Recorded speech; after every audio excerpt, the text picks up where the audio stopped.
SmackDown wasn't actually as bad as tonight as I thought it was going to be. Riddle is now going up against the Tribal Chief next week for the undisputed WWE Universal Heavyweight Championship.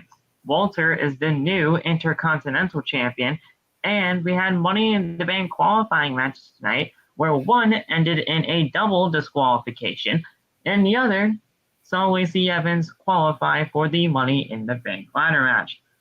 On Rampage, Satnam Singh made his in-ring debut, Hookhausen made their presence known, and FTR and Trent Beretta won against the United Empire.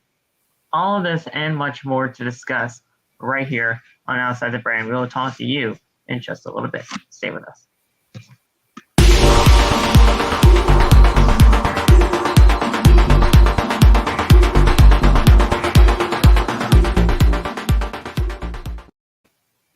What is going on, guys? Thank you so much for joining us right here on Outside the Brand. This is your Friday Night SmackDown and AEW Rampage post show for June 10th, 2022. I'm your host, Phil, and of course, this is Outside the Brand. Thank you so much for joining us on your Friday nights, wherever you may be.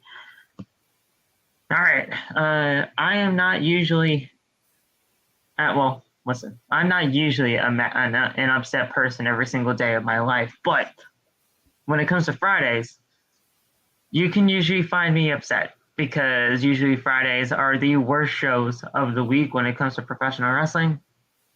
But I was not disappointed this time around. SmackDown was honestly not that bad of a show this week.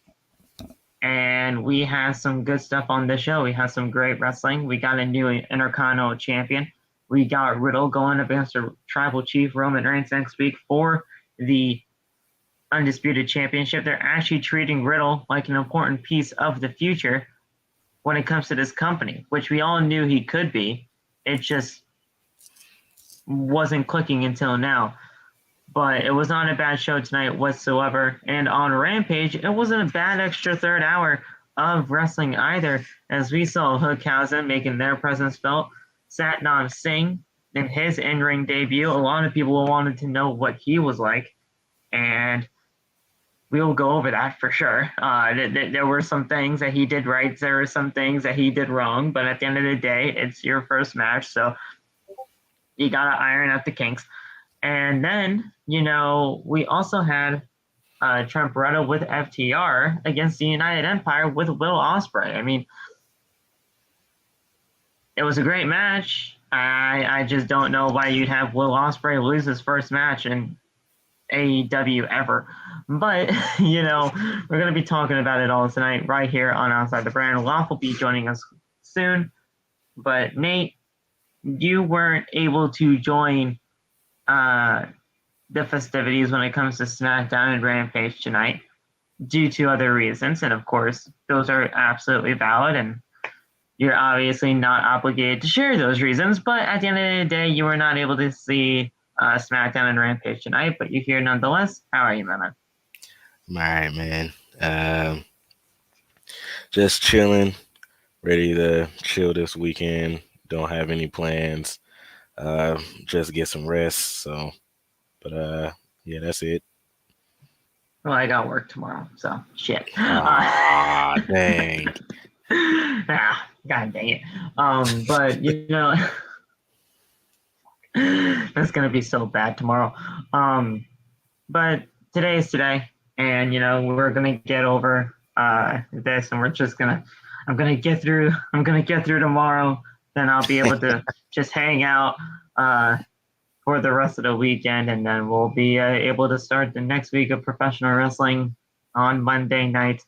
But yeah, guys, we're gonna be getting right into the Friday Night SmackDown and AEW Rampage post-show review tonight on OTB. It was a pretty entertaining 3 hours of television, but usually at the end of the day, Fridays are they're not really the best, but at the end of the day, this one wasn't all that bad. So we're gonna get right into the show tonight, guys. I want you guys to try to get this video to 15 likes if possible, 15 likes minimum for tonight's episode of OTB, and that would be greatly appreciated for the SmackDown and AEW Rampage post show. You guys can follow us on social media. All the TikTok links are down in the description below. You guys can go follow me on Twitter and Instagram @PhillyMatt_, where you guys can live tweet with me during the shows and everything.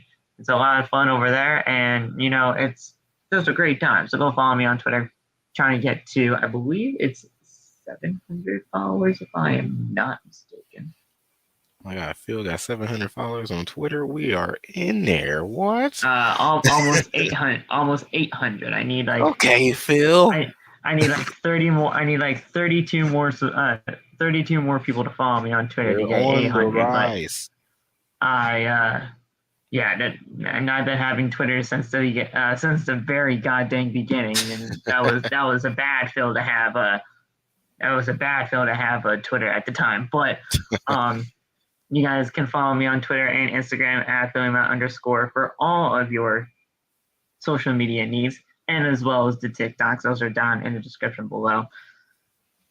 If you guys missed anything over the last week when it comes to this channel, you guys can go check it out all on the homepage. We got our Hell in a Cell preview and predictions, as well as our full review of the pay-per-view where Cody Rhodes, he put his god dang body on the line for our entertainment inside Hell in a Cell with a completely torn pectoral muscle that was off the bone. He obviously had successful surgery yesterday, so that is great, and Cody Rhodes is on the road to recovery, but hopefully, with that being said, we'll see him very soon because I miss Cody already, and it sucks, man. Yeah. Apparently, he's going to be out for 9 months, which is ridiculous. Yeah, I just saw that. I was like, what? Usually, a torn pectoral muscle is usually up to 6 months, but obviously, with the Hell in a Cell and obviously Seth Rollins' attack on Monday night, it probably did more. Obviously, with the Hell in a Cell, obviously did more damage, but the little attack to write him off TV to get the surgery, that had to have been doing some damage to him as well. But hopefully he'll be back before the 9 months. I want him back already, and it's only been like a day since the surgery. So, hopefully Cody Rhodes is able to come back to us very, very soon. Because god dang it, Raw needs it. Raw needs it right now. But yeah. Hopefully we'll get that very, very soon. The AEW Dynamite and Monday Night Raw post shows are also on the channel as well. So go enjoy those if you have not already. And just make sure you guys go check them out if you missed anything on OTB this week. Let's not forget about hitting that subscribe button down below as well. Hitting that subscribe button allows you guys to join the OTB family. You guys know we are a family over here, and you guys can also turn on the bell for all notifications. That way you never miss when we go live. And finally, before we get into tonight's show, right on OTB, we want you guys to go get your t-shirts. Bonfire.com, the exclusive home of Outside the Brand and its merchandise. Aiden is already in this chat pinning the Bonfire link right there for you guys to enjoy. And yeah, you guys can go get your t-shirts at bonfire.com, where you guys can get the new OTB logo on a t-shirt, and it's live right now on the website as we are looking to be getting more additions to the store as we continue to grow on OTB. Thank you guys so much, and we will be getting right into the show, but make sure to go right to bonfire.com, the exclusive home of Outside the Brand, and it's merchandise. All right, guys. Let's get right into the show. Loft will be joining us whenever he can. But at the end of the day, we are going to be going over. What do you want to hear first, Nate? Because you didn't really get to see any of it, but did you want some kind of preference first? It doesn't really matter. I was about to say, okay. I know like a couple matches that happened between both shows. Not like I wasn't really like hype for both shows anyway, just because we already know pretty much what was going to happen. So, but whatever you want to start with, I'm ready for it. All right, man. So we're let's get Rampage out of the way first. I think Rampage was probably the least important of the show tonight, but it was a good show for what it was. It's just an extra hour. to SmackDown. It's like you're watching Monday Night Raw on Friday nights. You're watching SmackDown and then the added hour for AEW Rampage. You're watching 3 hours on Friday night. But, we started off things tonight on AEW Rampage. If I can get my goddamn notes up, it's not working right now. There we go.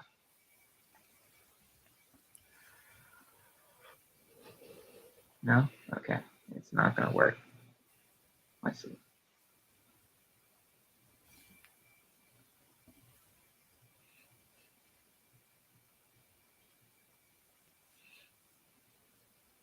No. These notes don't even want to show up. That's great. Sheesh.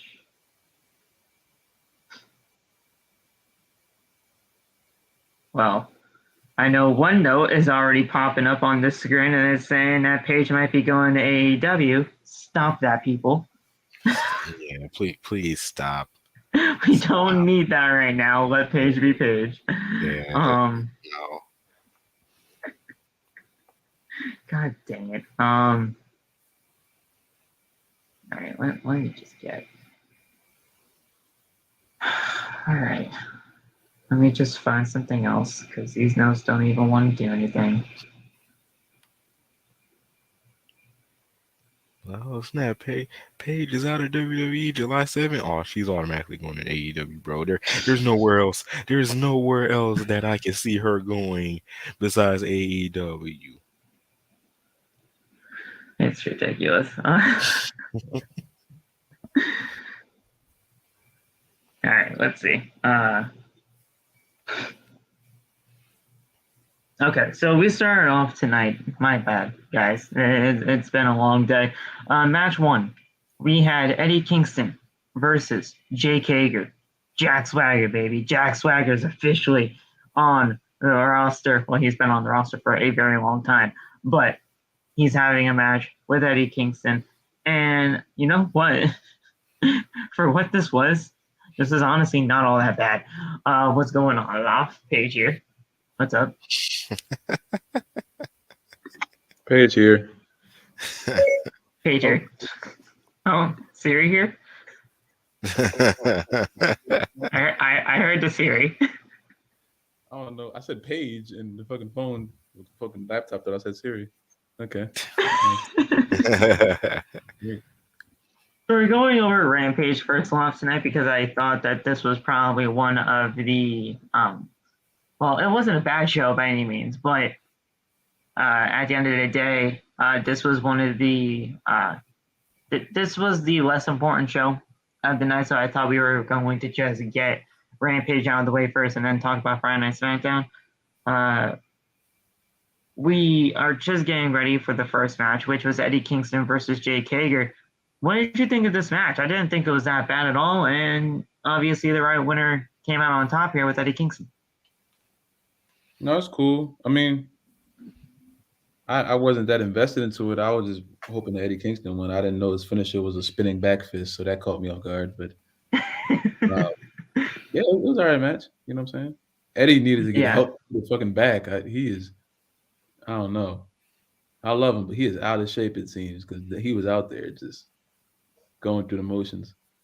But yeah, no, it was definitely a hard match to watch for sure. Yeah. But yeah, we had things going on back and forth between Eddie Kingston. A rope break happened while Hager is trying to stay on top of Eddie Kingston, punch after punch to the head and neck of Kingston as Kingston counters with a power bomb. Kingston then follows up with not one but two spinning back fists to pick up the victory, and that was it. 1, 2, 3, and there you go.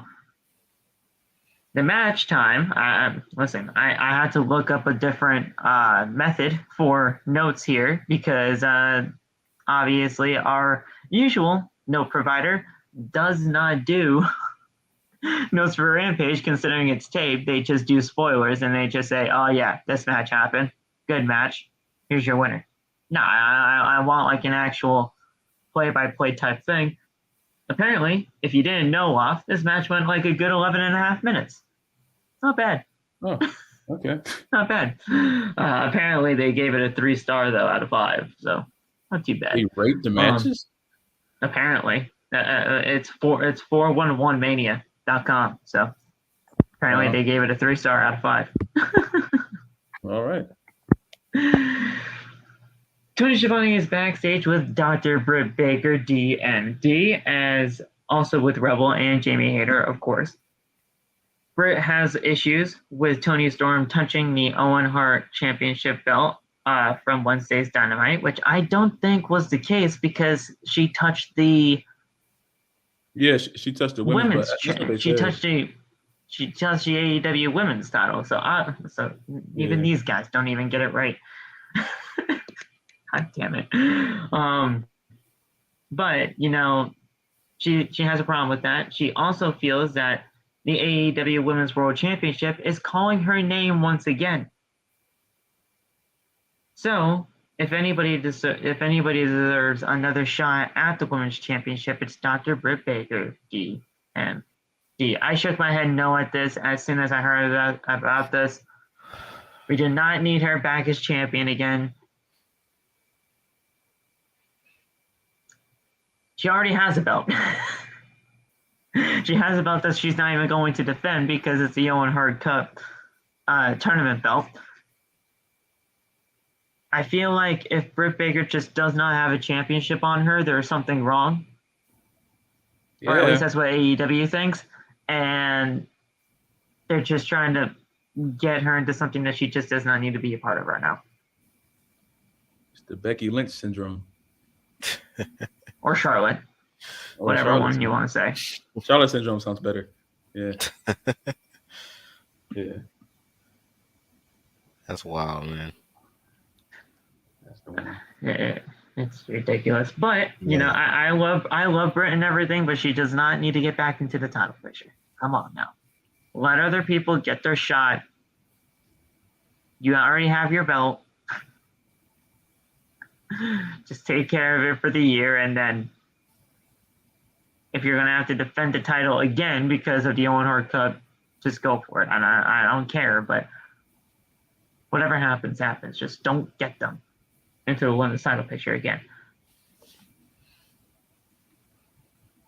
Well, we then had the man, the myth, the legend make his in-ring debut tonight. Whoa.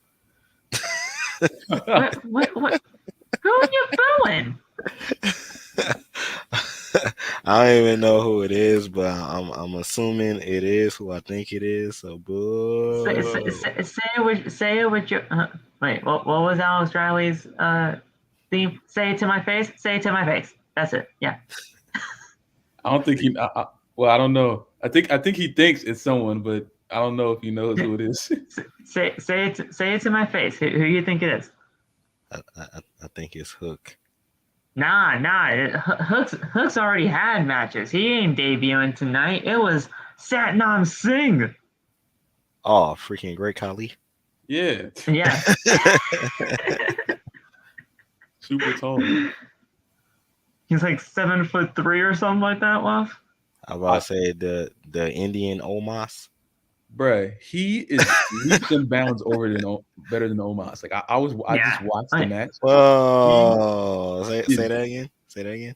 He is leaps and bounds over Omos. Like he is a amazingly better wrestler than Omos. I'm not saying he's Kurt Angle or nothing, but he uses his size way more than Omos does. I got it. He did some things right. He did some things wrong, but at the end of the day, he was not terrible, like at all. I'll take Loft word for it. Loft is like, I don't know, like the Stephen A of OTB. So I'm I don't know how I feel about that.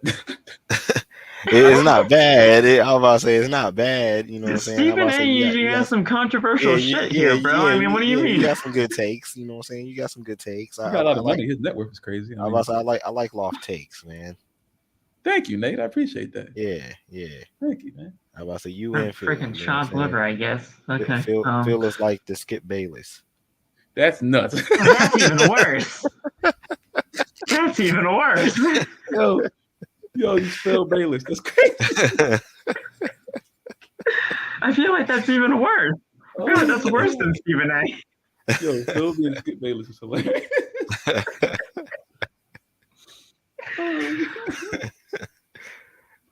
You know what's even crazier? I've actually been in like the First Take studio and everything, and that shit is so sick, bro. You were there?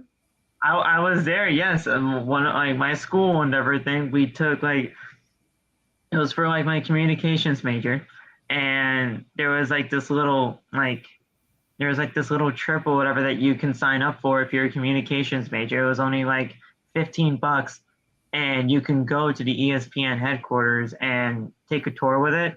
We went into the First Take studio. It was sick. What's up, man? That's what's up. We got to legitimately sit at the desk or whatever where Skip and Stephen A do, and they legitimately had like a little teleprompter for us, and we were like doing our own little shit. It was fantastic. That's cool. It was awesome. I would be hyped to do that, bro. Just because I love watching the show like every single day.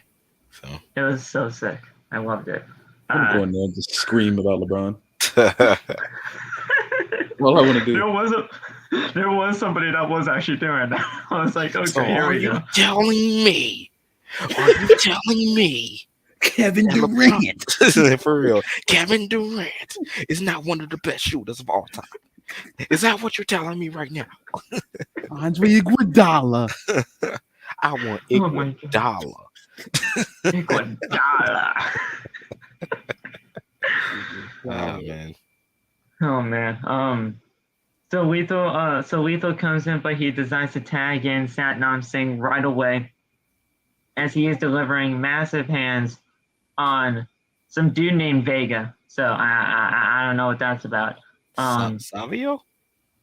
No, not Savio. I wish. I wish. Oh Lord. Imagine. Fitchett then comes in and goes and gets crushed by Satnam's just by Satnam here, and he is in trouble, but he is setting up Lethal to do a double lethal injection as both men get to cover 1, 2, 3 in about a minute and a half. This match was pretty much over. There was a cross-body knee from Satnam on both men. This man crushed him. I thought we legitimately saw a murder tonight. It did look pretty rough. He landed on them the hard way, and the thing is, while he was trying to get off, he kind of just rolled over them. So he didn't even really get up like right away. He kind of just rolled on top of their faces, and it kind of just crushed them on the impact anyway. So I was like, okay, that's a great way to get up from a crossbody. But a minute and a half, and this match is over. Like I said, Satnam did some things right. Satnam did some things wrong, but it was what it was. All right. It was a minute and a half. I can't judge too much. That's a big dude. It's a minute and a half. But their star rating for this match, DUD. DUD. Dud. Oh, wow. I don't think it was a dud, but at the end of the day, it was a very short and simple, to the point matchup where it just got Satnam Singh some time. Oh, pretty cool. Dud.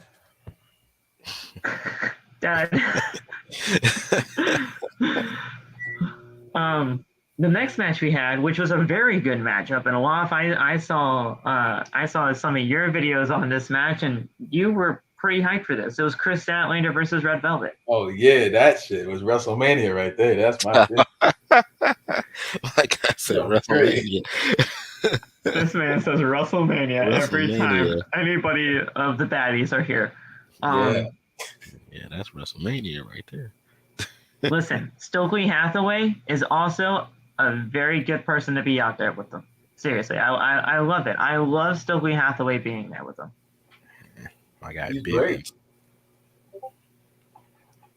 So this match was not bad by any means. I mean, you got these two and Chris Statlander and Red Velvet, who are obviously big future pieces of this women's division. Chris Statlander deserves all the world. She is absolutely fantastic. And Velvet over here, she impressed the living hell out of me in this match with Chris Statlander. I think with Red Velvet being a part of the baddies, it's only making those three better. And especially with Stokely Hathaway getting to be a part of that stable as well. Jade is learning from Red. Red is learning from Kira. Kira's learning from both of them. And Stokely Hathaway is at the helm of everything. I think it's great.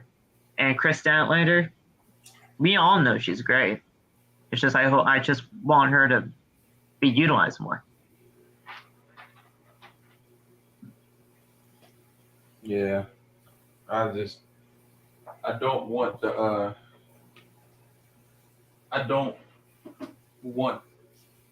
the essence of what the three of them are to get lost in translation, but I think that's what Malcolm that's what what's his name now? Stokely is there Stokely for. Hathaway. Yeah, I think that's what he's there for, to make sure they don't like lose their direction. So I am happy he's there. Yeah, I mean, I don't know when they're gonna end up having this Jade Cargill and Athena match, because that's gonna be something. I don't even know how they're gonna do that. I feel like Athena's gonna win and I'm gonna lose it in here. But I mean, I'm ready to see that. I'm ready to just see Loft just lose it out of nowhere. Well, I'm ready to see the match. I really want to see what Athena and Jade can do. I think Athena can really bring Jade to a great match. Not saying that Jade can't bring it to anybody else. I'm just thinking that with Athena and how good and how great she has been over the course of her obvious WWE run, and with the short stuff that we have seen here for AEW with Athena, I think she's going to be great, and she is going to really help not only Jade, but just this women's division as a whole. she should. Because not a lot of people think that Athena could be something great for this division. I don't know how you don't see that. Or anybody. I shouldn't say you guys. I think you guys know what Athena's about. Oh yeah, I don't see any reason why she wouldn't be great. She was great in NXT for what she was, and the little stuff they gave her, she made it work. So I mean, I'll be waiting to see what happens. As much as I love her, I do not want her to beat Jade, but I mean, I think that's the direction we're going in. So, To be completely honest, though, Lef, I don't want it. I don't. I want Chris Statlander to be the one. I want Chris. Because Chris deserves this. I accept that more. We need. I want a day one person to get the shine, and not just just somebody that just come on in. And I see where you're coming from now when it comes to just these WWE people getting the opportunities, and I see it, but I want a day one person to get that title. Not saying that Jade isn't a day one. I mean, she wasn't, but you get what I mean. Like somebody getting a day one opportunity and just getting that, Chris Statlander could be great for it. That's to make more sense to me. There's no reason to have someone who just came into the show, who came into the brand, to take the belt off her when Statlander's been right there the whole time, and she just won against Red Velvet. So I mean, like, she's damn near ready for it. If we get Chris versus Jade at All Out in September, I'm not going to bat an eye. I think that would be great. We're obviously going to get this Athena match before then. because obviously September is a very long time away, and we have Forbidden Door to look forward to in about 2 weeks' time. But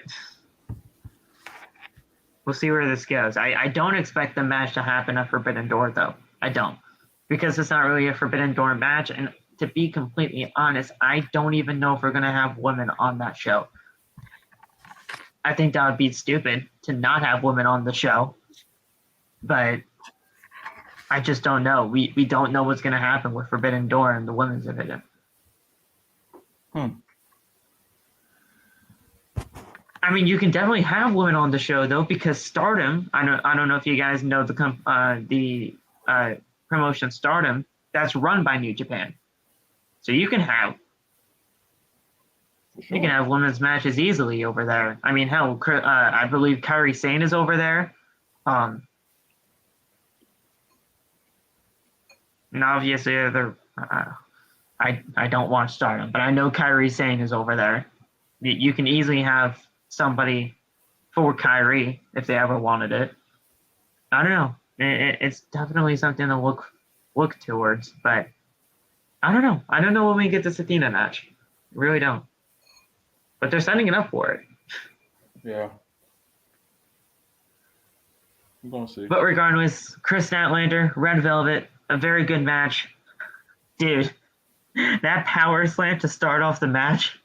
Jesus. Yo, that came out of nowhere.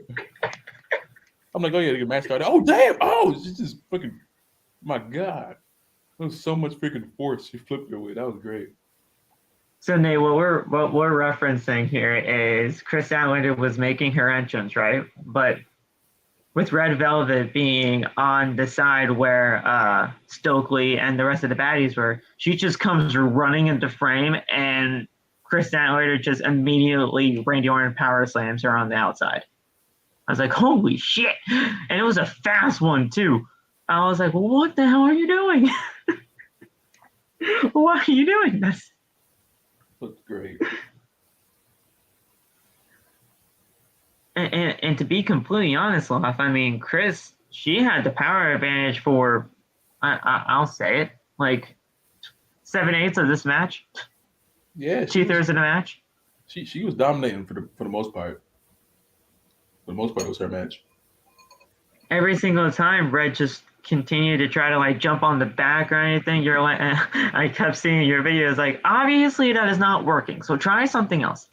Yeah, it's good time to jump on. I'm like, no, don't do that. Do not do that. She was, oh my gosh.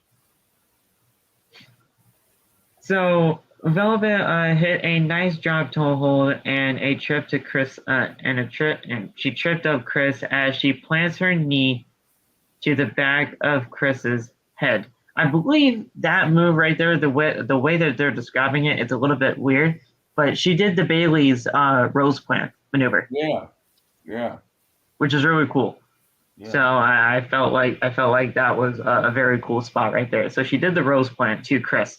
And then a cutter by Velvet from the middle rope. It looked a little sloppy, but I knew what she was trying to go for. I think that was just a little bit of a miscue. Yeah, I feel like she fell a little bit too fast, but it didn't look too bad at all. Yeah, so that little cutter. And I honestly liked the way that she was doing that, though. I think that was a very cool way to do a cutter. It's just you got to do a little bit more of a timing kind of a thing. I thought she was trying to do Athena's move. That's why I got thrown off. Oh, the Eclipse. Yeah. So she does the cutter, and she followed it with the Just Dessert, her finisher maneuver, as Chris Statlander kicks out. I love that name of the move, by the way, the Just Desserts. It's a great name. It fits her so well. Fits her so well with Red Velvet. Velvet then goes for a corkscrew kick as Statlander counters it with a big right hand. Velvet then comes back with a kick to the knee as Statlander then counters it with a pump handle, turning it into the Friday Night Fever for the win. As Chris Statlander picks up the win in about 7.5 minutes with apparently a 3.5 with a 3-star rating. was a very good match. I like the way that Chris and Velvet really worked well together, and they're continuing this build with Chris Statlander, the baddies, and Athena and the baddies. They're trying to do something with that part of the division I like. It's the Women's World Championship I don't like when they don't have anything for Thunder Rosa, it seems. Yeah. And I don't know how that's really logical when you have the Women's World Champion in Thunder Rosa not doing anything, and then Jade getting pretty much everybody in the division. I'm definitely not mad at Jade getting TV time, but Thunder Rosa definitely deserves it too.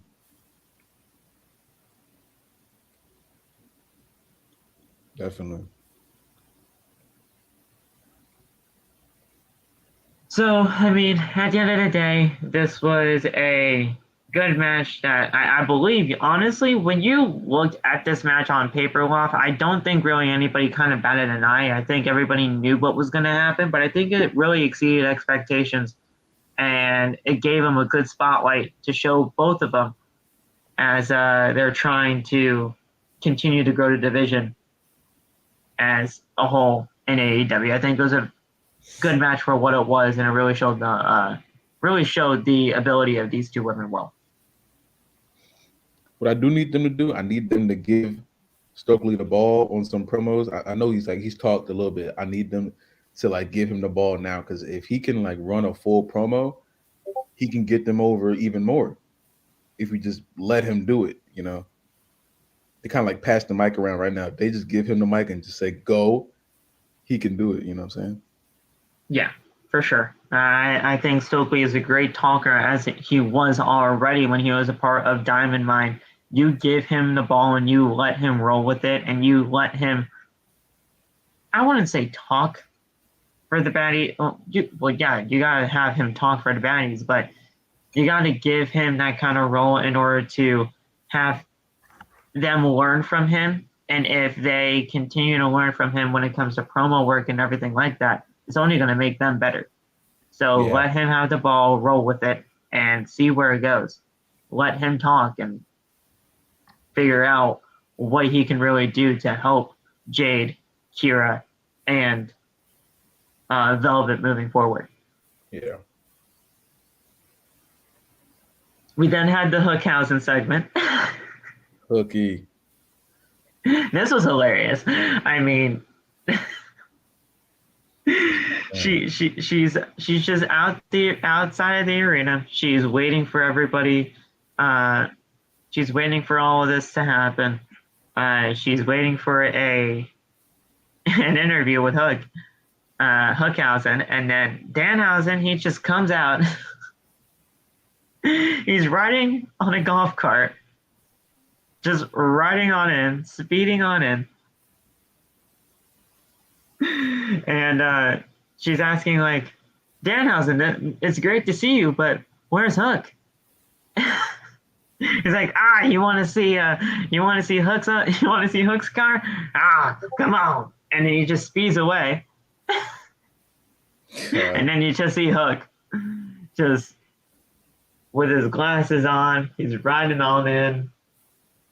He lowers his glasses, winks at her, and then drives away again. He's just the greatest of all time. That's the coolest guy ever. It's Hooky. It's Hooky. That's the coolest guy ever, man.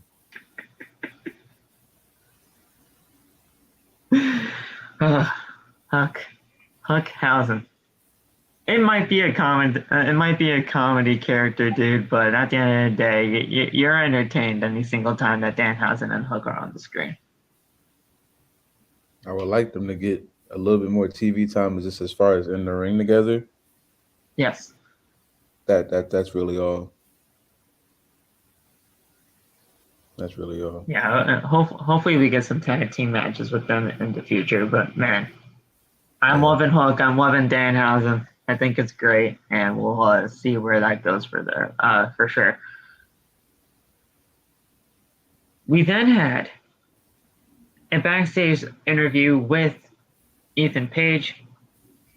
And he is pretty much getting this match with Miro next week on AEW Dynamite in the All-Atlantic Championship Tournament to crown the first champion. Obviously, whoever wins goes to Forbidden Door in the Fatal 4-Way to crown the first champion.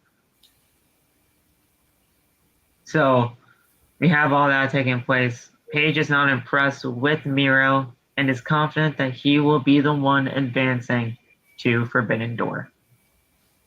We'll see where that goes. I love Ethan Page on the mic, though. I think he's a very good talker. He was fantastic tonight. I have no idea who this guy is. I just saw him screaming. I was like, okay. I've never Ethan seen Page. He was a part of TNA. Really? Yeah. When? I'll look it up for you. But he was in TNA. It probably was the years I stopped watching. I hope. I don't remember his face. So I didn't realize that I had my mic muted the whole time. Oh my god! I pulled a loft. So I was like blowing a gasket with that hook segment. He was losing it, bro. So I was saying, I'm like, I saw that dumb video, but before I hopped on here, Phil, I saw that video.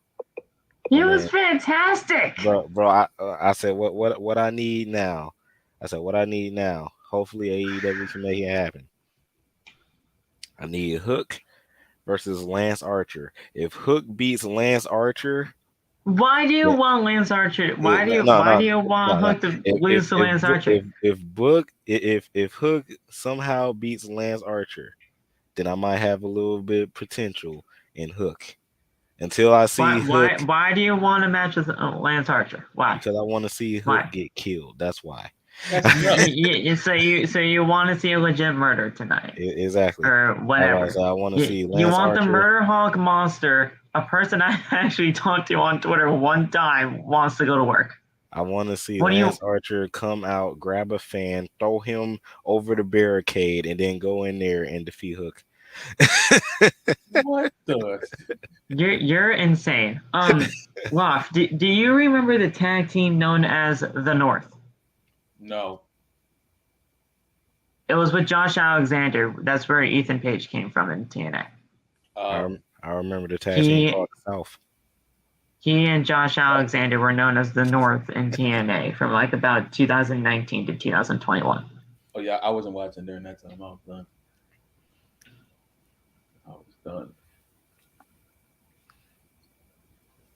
Did not see that.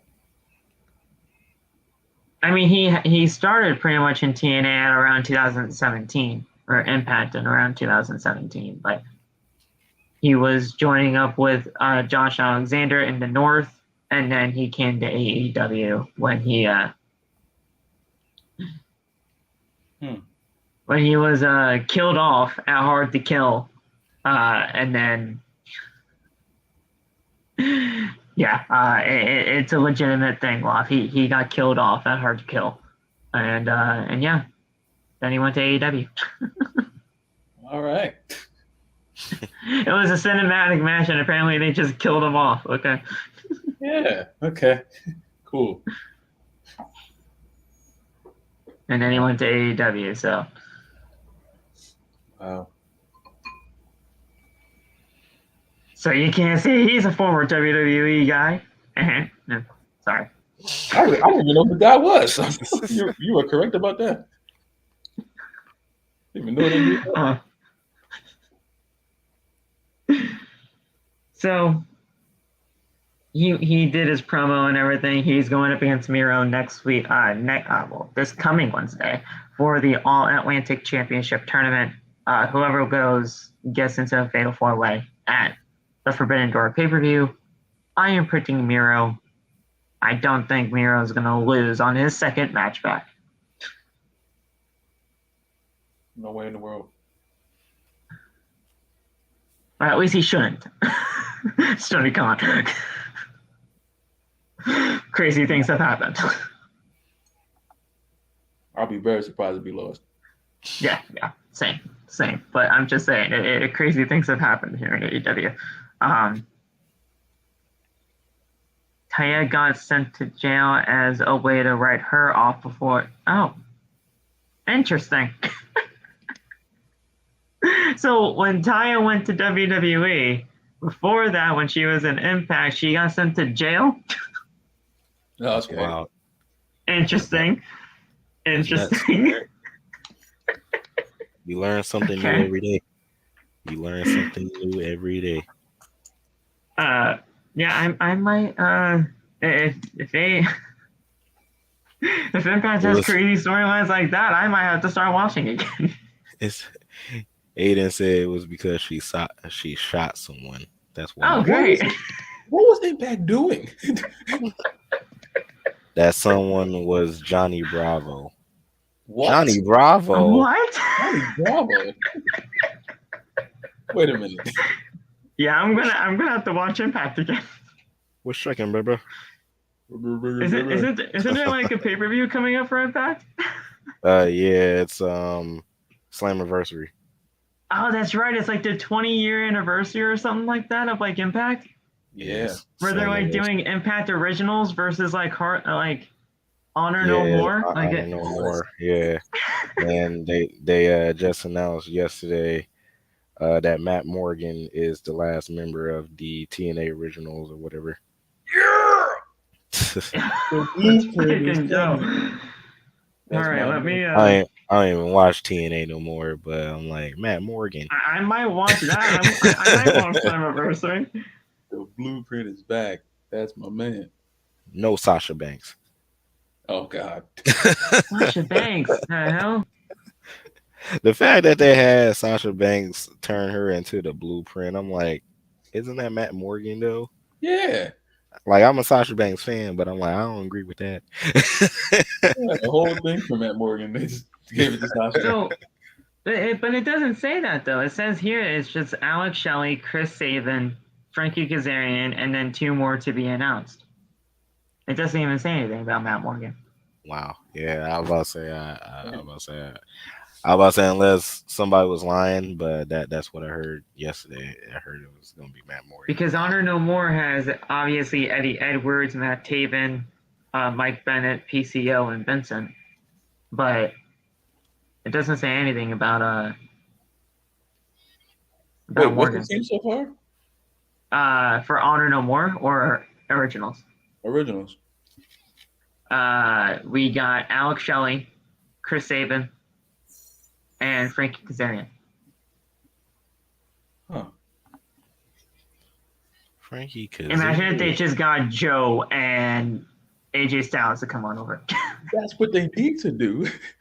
I was about to say, what? Like, I thought. Joe could possibly do it because he's obviously AEW, and Tony would probably allow that. But AJ, no shot. I thought AEW and TNA couldn't work together anymore. They don't have a partnership, but I'm pretty sure Tony would allow it just for this one time. Oh. I mean, why not? It's Impact Originals. Just do the one match, and you don't have to do it because when I heard Frank Kazarian, I'm like, wait a minute. I'm like, I thought they couldn't like work with each other. Frankie's been going back to AEW Impact for like months. See, I don't watch TNA, so that's why. I don't either, but I know that because I've just seen some. I look at the results every now and then, and I see Frankie Kazarian. I'm like, oh, he must be still doing things over there. Homicide. Sami Callihan versus Moose. I'm definitely watching this show. I'm watching this show. I love Sami Callihan and I love Moose, so I'm watching the show. That should be good. The Briscoes versus the Good Brothers. Oh yeah. They have me sold. They have me sold. And an Ultimate X match for the X Division title. Yep. I'm watching yeah, that's what I'm watching like. it. I'm watching it. Oh, snap. Wait, they bring it back to Ultimate X match? I'm watching it. I'm just watching it. I might even do a review. I swear, I might even do a review. My kind of wrestling.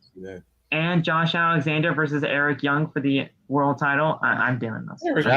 Eric Young.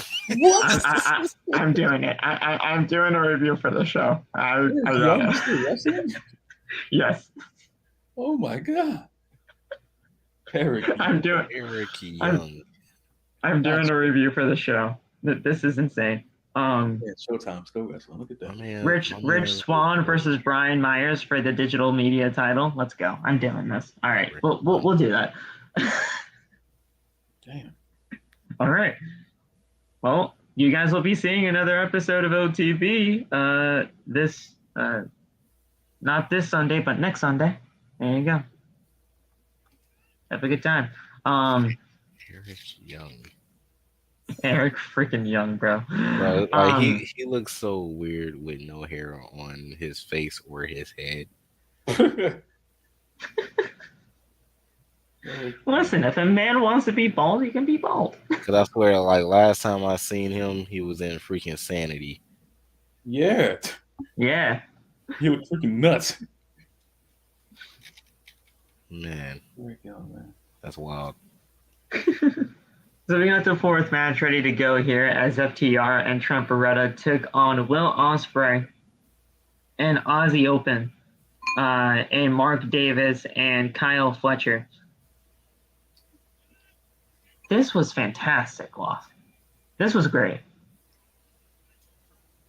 Yeah, I think it started off slow, but I got into it towards the end. I liked it a lot. What did you think of Will? Have you seen Will perform before this? Like 2 or 3 matches, I think. Okay. I still think I've seen a lot of tension between him and Seth Rollins. I still think Rollins got him beat if they wrestled. Just off of my evaluation from him tonight. But yeah, Ospreay and Rollins were having it out on Twitter. Oh yeah, like they were both like talking about each other's like finishing moves and stuff like that. They're having it out. That's what I need to see. Rollins just walks out. I'd go Seth too, though. If I had to choose Seth versus Will Ospreay, I'd have to choose Seth for sure. Oh, imagine, bruh. Rollins walks out. Freaking lose it. I mean, hell, Rollins showed up at a random NXT takeover, just randomly, in his feud with Triple H, I think. Then Moxley comes out like, "What's up?"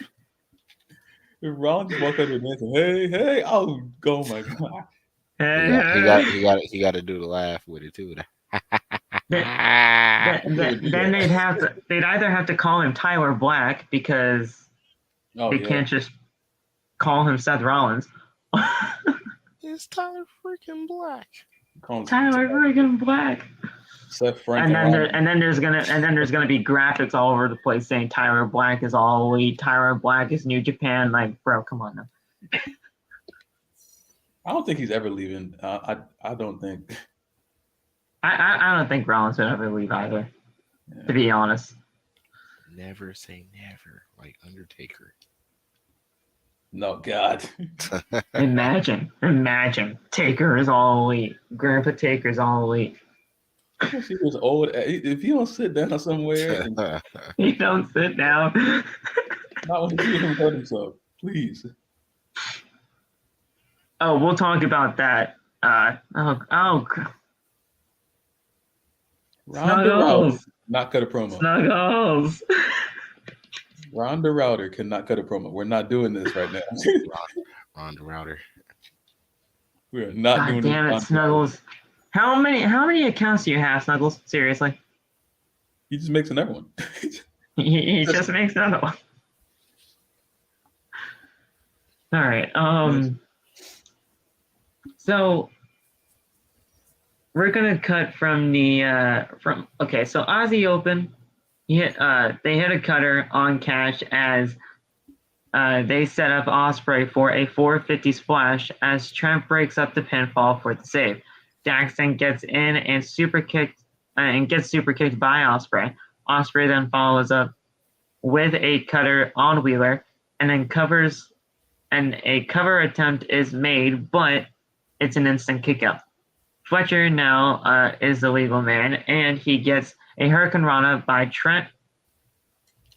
Fletcher then gets taken down by a lariat from Beretta. Ospreay then whips out FTR onto the outside with a diving crossbody over the ropes, and Fletcher goes for Storm, and he gets Storm Zero by Trent Beretta for the 1, 2, 3, and now is it. FTR and Trent Beretta in 13 minutes take out the United Empire. I did not expect this. I really didn't.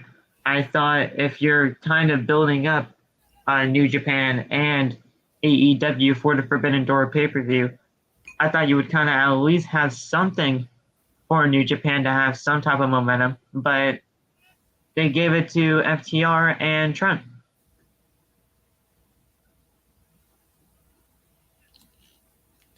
Not bad at all. Not bad at all. He gave it a 4-star match, which honestly,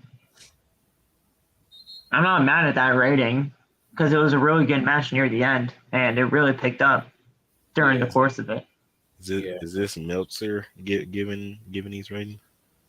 It's 411 Mania, so I don't think it's really run by Dave, but oh, hold up. Why do people hold his rating up so high? Like, why should I give a fuck that Dave said it's 5 stars? You really shouldn't. Okay, great. Listen, Dave does his thing, and people care about it, but it's not really anything that we really should be caring about. Yeah. I mean, the last time we saw a 5-star match from him was CM Punk and John Cena at Money in the Bank 2011 until the match with Cody. Yep.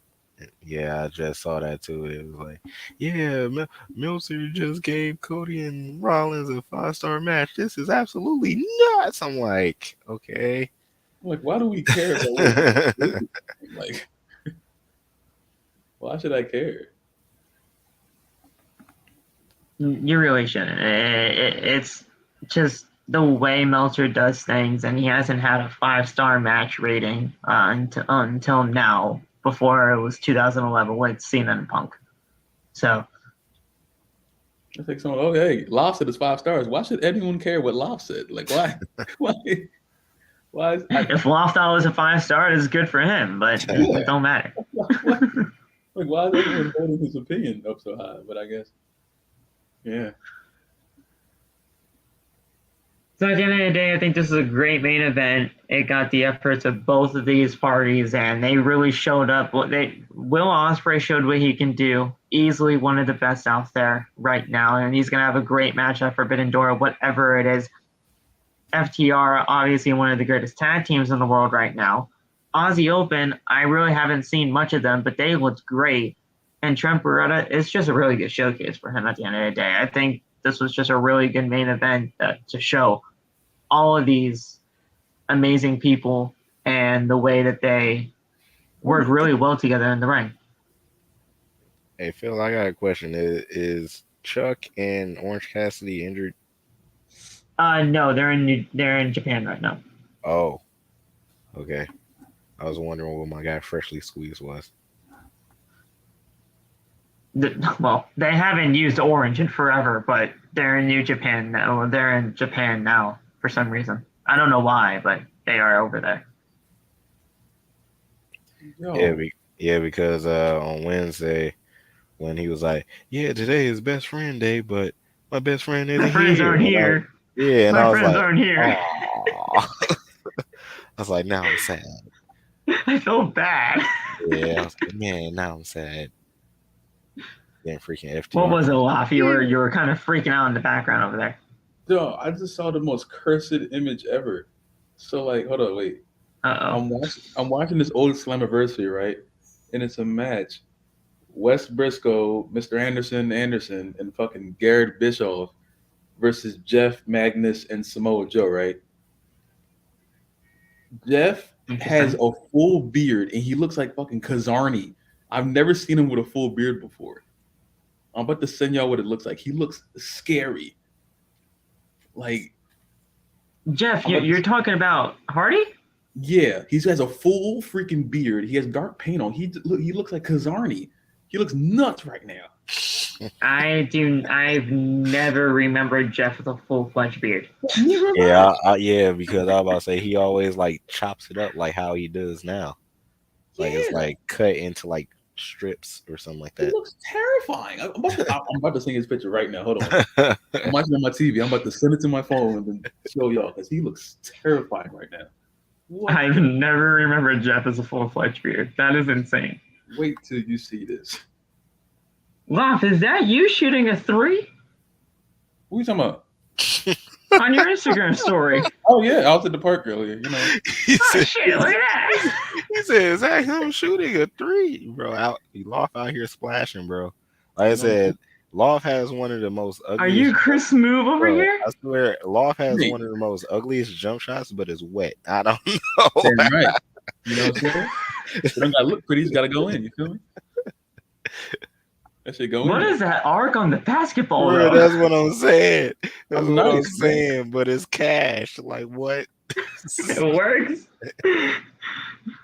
Bro, you can always kind of he's legitimately Chris Move over here with the splash. That's Loft Curry, bro. Damn right. Loft Allen.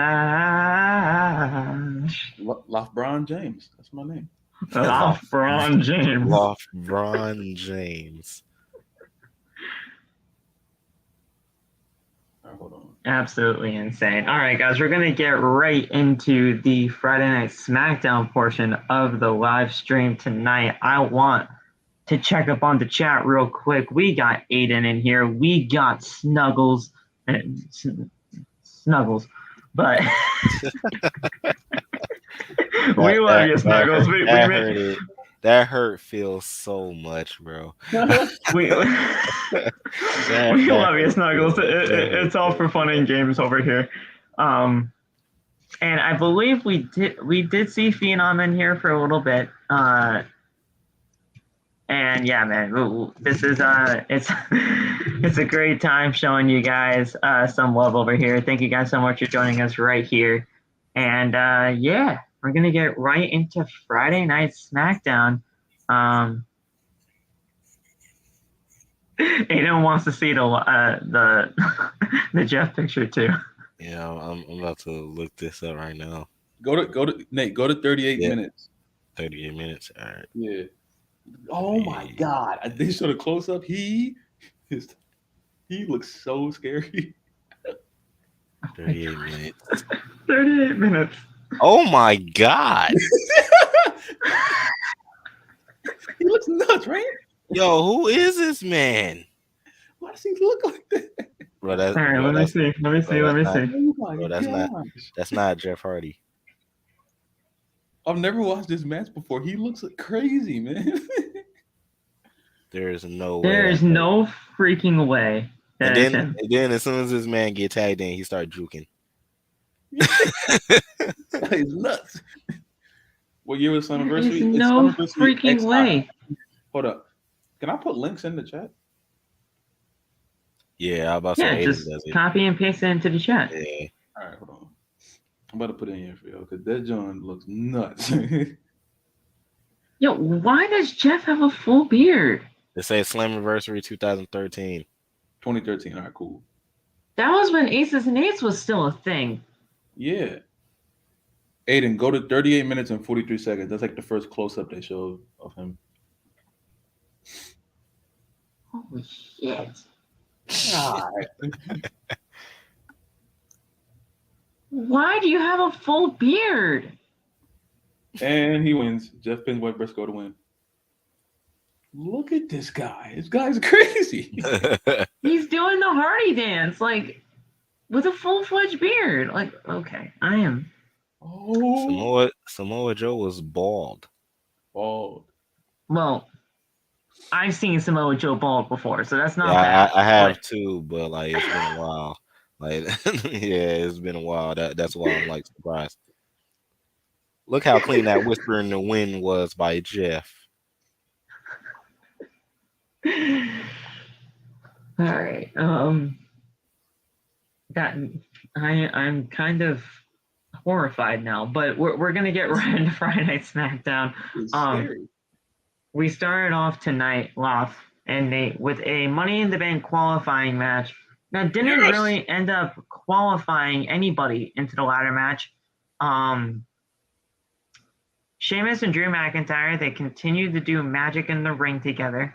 Every single time they're in the ring, it seems like it's an absolute classic every single time.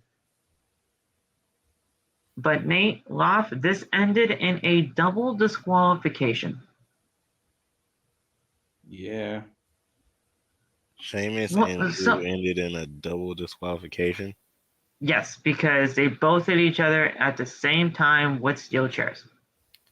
What kind of what? And Nate, at the end of the day, this was a Money in the Bank qualifying match. So do both of them go with the Money in the Bank then? No, none of them qualified. That's dumb as crap. Okay. That's dumb. So Drew and Sheamus went to Adam Pearce's office later on in the night, demanding that they'd be put in the match. And Adam Pearce didn't know. He fucking did nothing like he usually does. Oh he just says there's a lot of things to go over. I don't know what I'm doing. Just let me think about it. He said that to both of them. The fuck is there to talk about? For real, the fuck is there to go over? Just throw both of them in the match. The fuck is there to go over? they both hit each other at the same time with steel chairs. Just put them both in the match. Exactly. Like, what the hell? Not rocket science. It was a great match, and then they had to end it in a double disqualification. Hey Sheamus, let's get out the ring and hit each other with steel chairs. Okay. 1, 2, smack. Okay. It's a double disqualification. And then there was like a brawl with like 50 officials out there.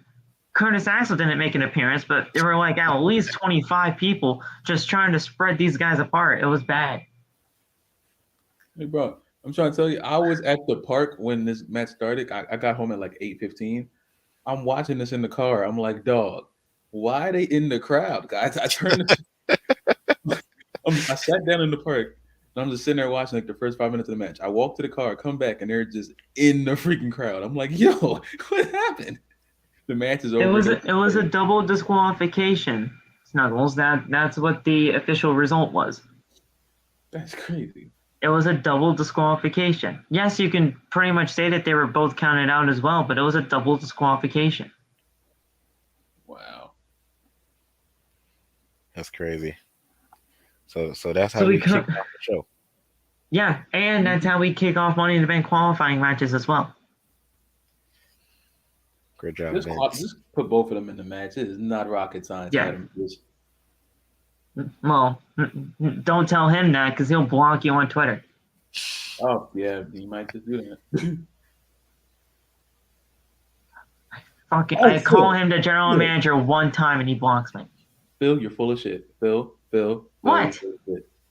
What? So I'm watching TNA still. Okay, I'm sorry about making this to a TNA podcast, but Fuck. I'm watching TNA right now. I'm watching Lockdown 2010. That's like their version of like Hell in a Cell, right? Yeah. Every match is in a cage, Phil. Yes. Because it's TNA. I'm watching the Beautiful People versus Angelina Love and Tara, and they're in a cage, man. It's fucking TNA. They don't do shit WWE style. But they're in a cage. It's called Lockdown, and they're locked down the whole night. No, that does not come. No, you're not gonna fucking bring this up again. No, that's TNA you're talking about. Wait, that's TNA you're talking about. It's two completely different companies. They run things two totally different ways. You don't know. Wait, you know what the fuck you're talking about? Yes, but no. Hey, Loft, is that the one where they had Team Angle against like Team AJ Styles or something like that? That's like the same pay-per-view, but this one had like Kurt Angle versus Mr. Anderson. They're fighting for some reason. I forget why they're fighting, but yeah, I think this is like let me go to the end. I think like the Aces and Eights match is it? Yeah. It's a lethal lockdown match with Bish and Robin. They're fighting for something. I don't know what the fuck they're fighting for. That just threw me off. I'm sorry, Phil. They're two totally different companies that are run two totally different ways.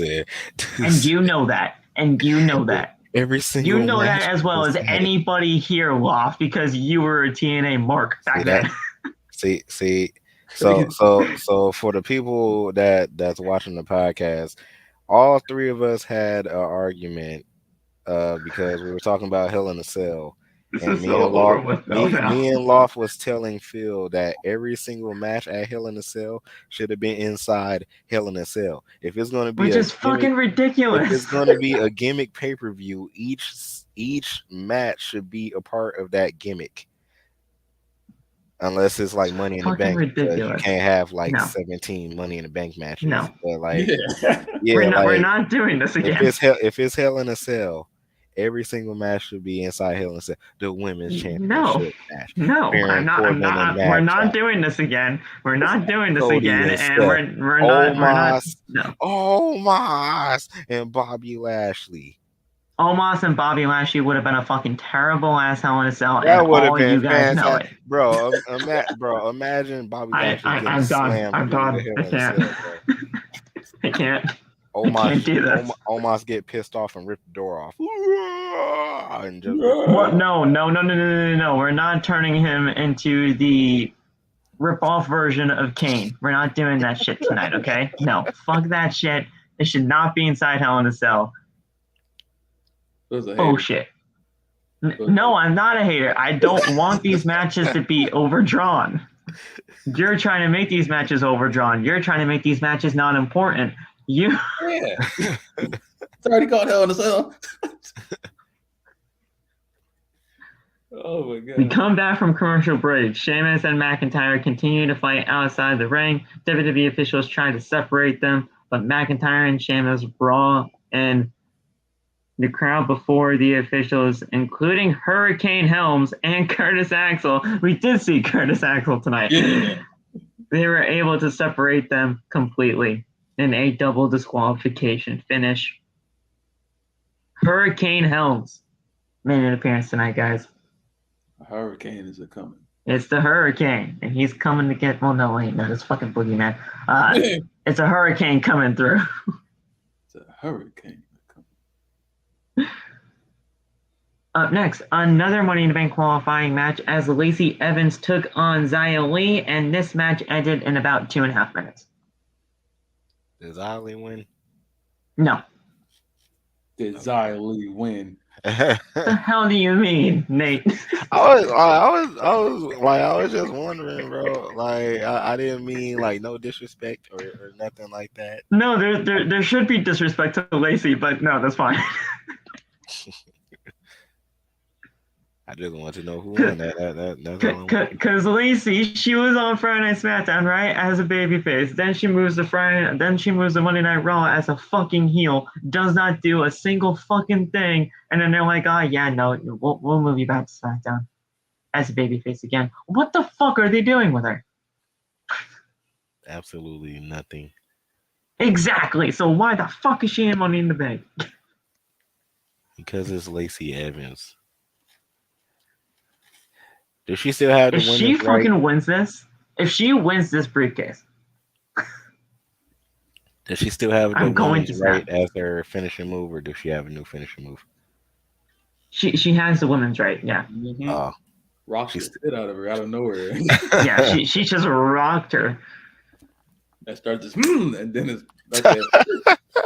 I'm telling you guys right now, it's nothing. It's nothing different from her last character. Nothing. There is nothing different. The only thing that's different is that they brought up her family history. They brought up her family history. They made us sad, and then that's it. She's the exact same character. I'm so happy they changed the theme song. Her theme song last time was atrocious. I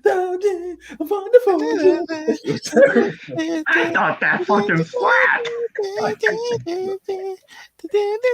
It's on 2K every day. I thought that fucking slapped. What are you guys on? Not like that. Like I said, I was cool with it. Like you hear me singing it, like yeah, cool. He was singing it. Nate marked down to it every single time she was on screen. And now they gave her this freaking Call of Duty main menu as music, and it's bad. Oh, I haven't heard her new theme song yet. I'm It's scared. disgusting, bro. I'm scared to listen. So It's they even gave more her. disgusting than So the they, women's so they right gave one. her a Modern Warfare theme song. It sounds like a U.S. Army commercial. It's really. Oh God. I'm telling you right now, guys, it's the exact same gimmick as she had before. They just brought up her family history. They made us all feel sad, and then that's it. That's it. The fact that they had us like waste our time sitting through all those sad promos, and then they just They do the exact same gimmick at the end of it anyway. Like, who cares? No. She, I hate when she doesn't says, get any reaction anyway, though. She doesn't get any reaction. I hate when she says, "I'm not better than anyone backstage, but they're not better than me." And I'm like, oh my God, shut. That doesn't. You're make contradicting yourself. I'm not better than anyone backstage, but they're not better than me. Like, what does that Well, even listen, mean? she said in her backstage promo. Well, she's like, obviously Xia Li is not better than me.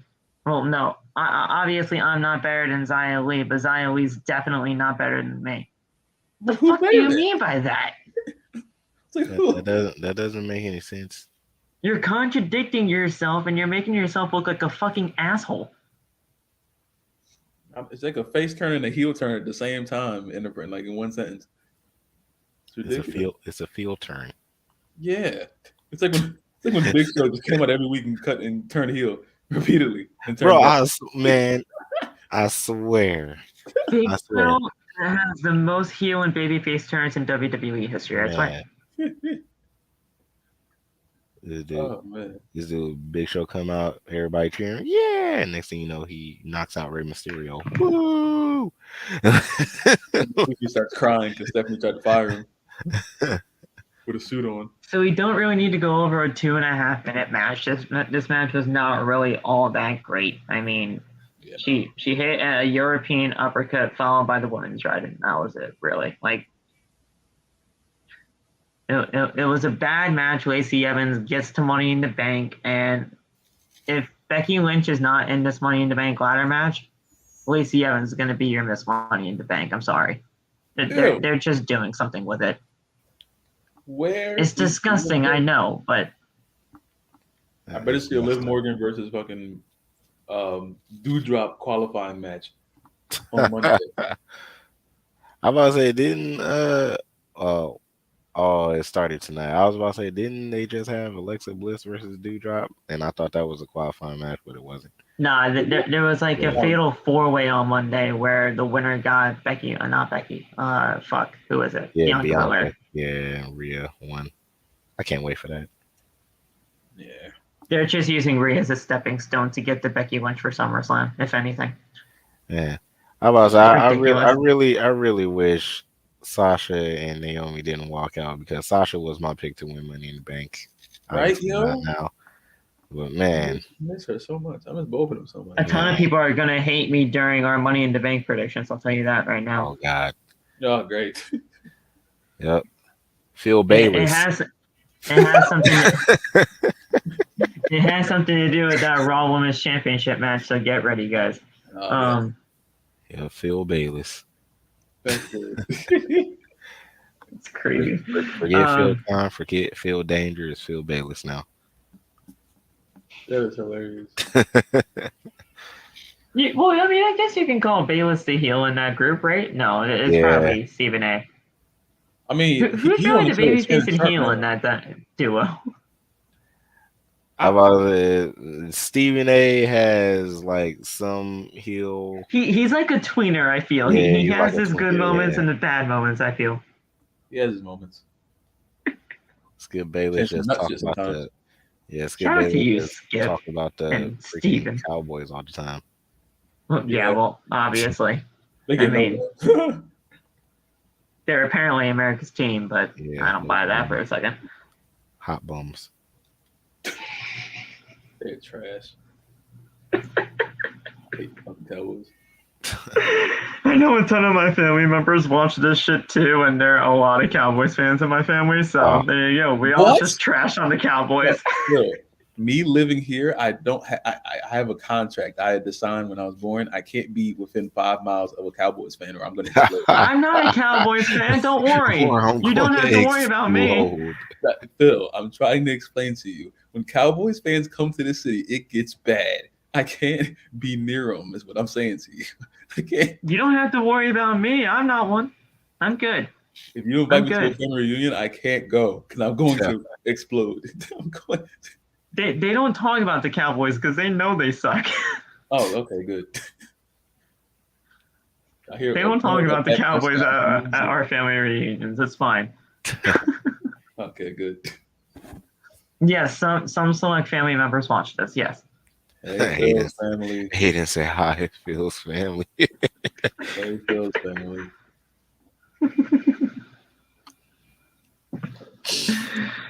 What's going on, Cody? In fact, his name is Cody too. Hey. It's my cousin I was shouting out right there. We got Ronda Rousey versus Shotzi next. Ooh. Oh, sorry. Ooh. Oh, you mean Ronda Drowsy, right? Ronda Drowsy. Ronda Drowsy. Ronda Router, Ronda Drowsy, whatever one you want to say. But we return with Ronda in the ring. She talks about her upcoming match with Natalya at Money in the Bank. She got interrupted by Shotzi, thank God. And Shotzi just screams at the top of her lungs like bloody murder. Shut up. And she says, listen, if you're a fighting champion, then you're going to challenge me right now. And I'm like, okay, sure. Why not? If you're a fighting champion, you're going to challenge me right now. Okay, fine. This was actually a championship contenders match, Nate, as Shotzi and Ronda Rousey had a match. I'm sorry to react that way, bro. My bad. No, you're good. You're good because I fucking hate championship contender matches. First of all, championship contender matches don't make any fucking sense. Second of all, you already had a championship contender match where fucking Natalya won, and there's already a shot at the women's championship already taken by Natalya for the women's title match at Money in the Bank. So this match made no sense fucking whatsoever. Shotzi was obviously going to lose here because it's fucking Ronda Rousey, and there's nothing about this that was interesting. I feel like Shotzi haven't been good since they took her tank away. Yeah. She hasn't been good since even really coming up to the main roster. True. She had potential. They just I was about to say, I feel like the tank just gave her like powers. I don't know. It definitely did. I was about to say it was this match even lasts 5 minutes too. It was either that or them releasing Tegan Knox and then just like. Well, yeah, when they released their tag team partner in Tegan, that's when it all really fell down. Yeah. So, you know what though? I have to say, before Shotzi legitimately she stiff kicked her in the face. Did Shotzi to Ronda? Yeah. Before that, Shotzi was actually looking pretty good against Ronda Rousey. They weren't actually burying her. She was actually getting some offense in. There was actually some great back and forth between Ronda and Shotzi, and then she kicked her in the face the hard way. She definitely got a good one in there. I was damn, that shit looked like it hurt. She kicked her in the face the hard way. It legitimately connected, and that's when Ronda said, "You know what? Fuck you. I'm gonna try to rip your arm in half and rip it out of the socket." And that's what almost happened. So, obviously, the kick to the face happened. Shotzi then throws Ronda back inside the ring for a cover and a 2 count. Shotzi then locks in a chicken wing submission, but Rousey was able to roll through and break the hold. Rousey then hits Piper's pick and locks in an armbar for the win, and Shotzi taps out. After the match, Natalya then runs in and attacks Rousey and locks in the sharpshooter as Rousey's screaming in pain. I feel... Yeah, you can do the screaming. I feel a sneeze coming on and it's just not coming out. Oh God, I hate those. I hate that feeling. Shit. But yeah, this was obviously the right decision here. You're not gonna have Shotzi beat Ronda Rousey, and at the end of the day, this was absolutely pointless. I would have put Shotzi over. I would have put Shotzi over in a freaking heartbeat. You would have made it a triple threat at Money in the Bank then? Yeah, to make some excitement. I want to see Natalia and Ronda. Yeah. It's just gonna be Rest Hold City. I hate that. My God. Because none of them can wrestle. The whole match. Oh. Up next, guys, we had a fucking great match. This Intercontinental Championship match was great. Dog, that's what I've wanted for so long. They gave them 18 minutes and this shit worked. They actually had a good Intercontinental Championship. They had a fantastic match. Ricochet and Walter were great. They gave them time. That's all I said. Give those two time and just watch. And they freaking killed it, dog. The result was exciting and it made me scream. I definitely expected that to happen, but actually, no, I ain't gonna lie. I didn't expect it to happen right now. That's why it kind of threw me off, but I'm not mad at it in the slightest. Oh, I knew Walter was winning as soon as the match was even made official. Did you see that chop after Ricochet came off the ropes? He just BAM! Dude, yes. He legitimately killed him tonight. This match was great though. So what happened was Ricochet he hit a spear in the corner and goes for a dive, but GUNTHER, sorry, Walter, my bad. Reading the notes, it happens. Walter catches and locks Ricochet in a sleeper hold. Ricochet then rolls through, but hits a huge lariat, and Walter covers for a 2 count. Walter then locks in a sleeper hold once again, but Ricochet makes it to the ropes.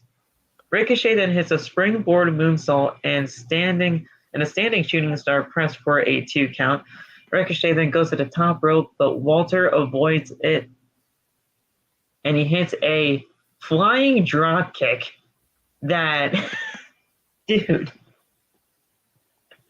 this drop kick, he left his feet like a goddamn fucking cruiserweight. Ricochet sold it like death.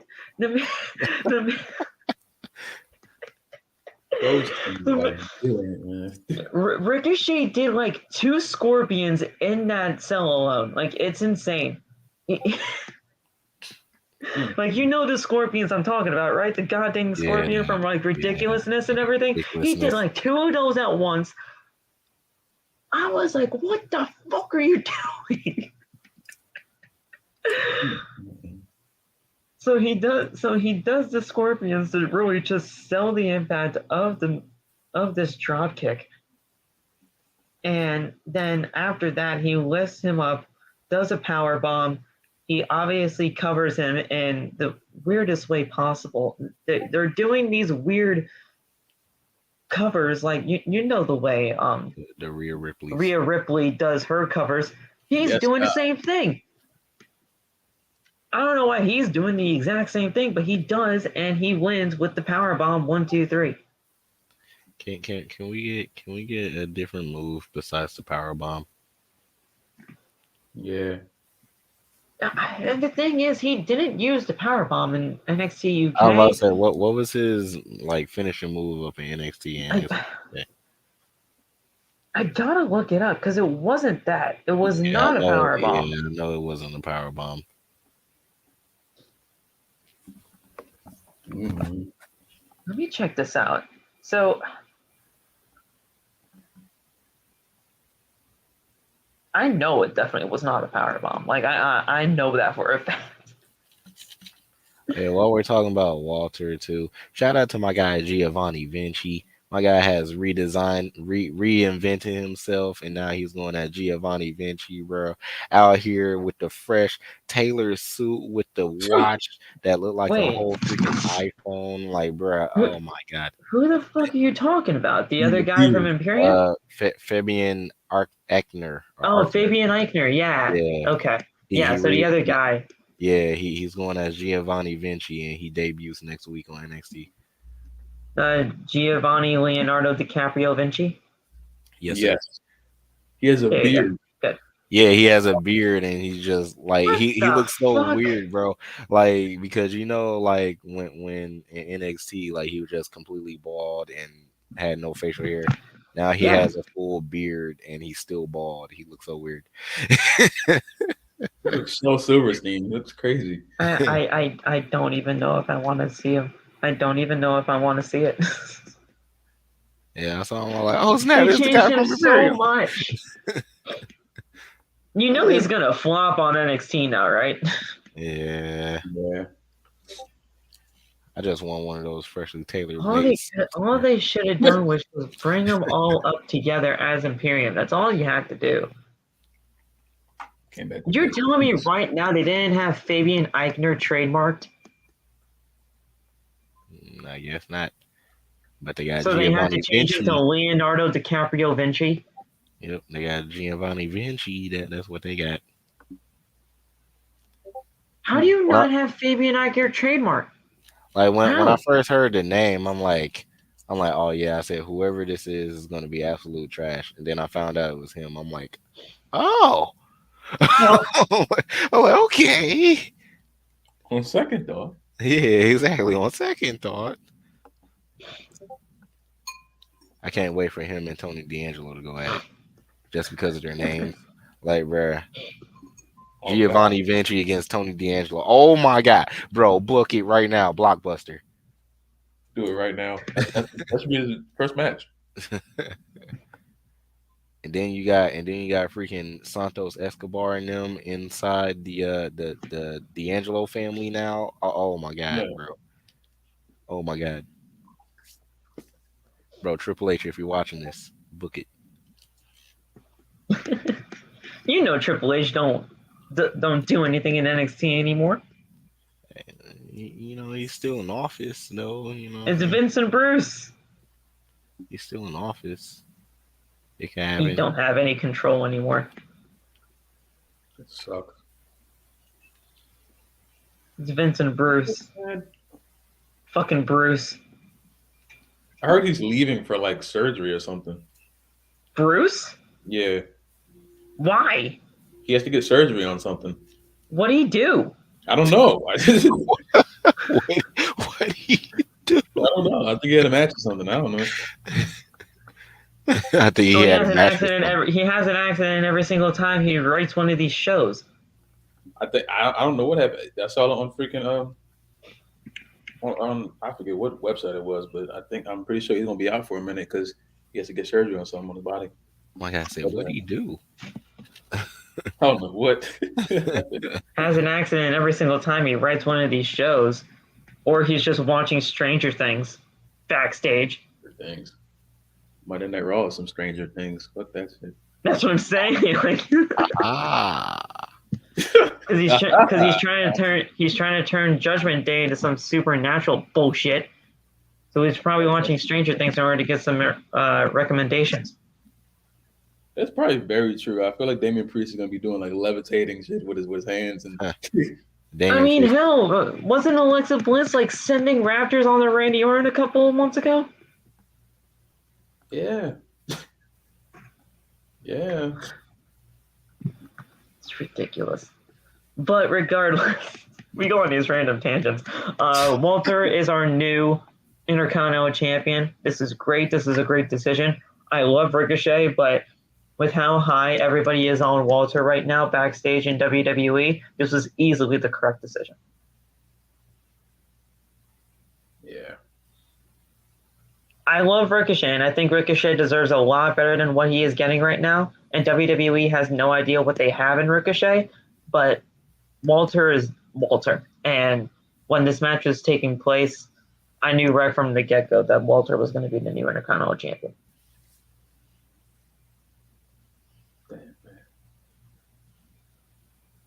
They have no idea what they have in Ricochet, guys. He is so good. All I have to do is go on YouTube and look up Ricochet NXT, and it's all there. Or go on Peacock that they got me paying all this money for every month. Yep. I'm about to say, Yeah, they paid a cool $1 billion for Peacock.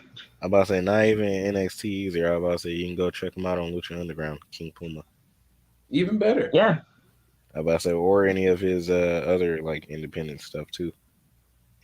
He was doing the crazy. Yeah, no, like, he's so good.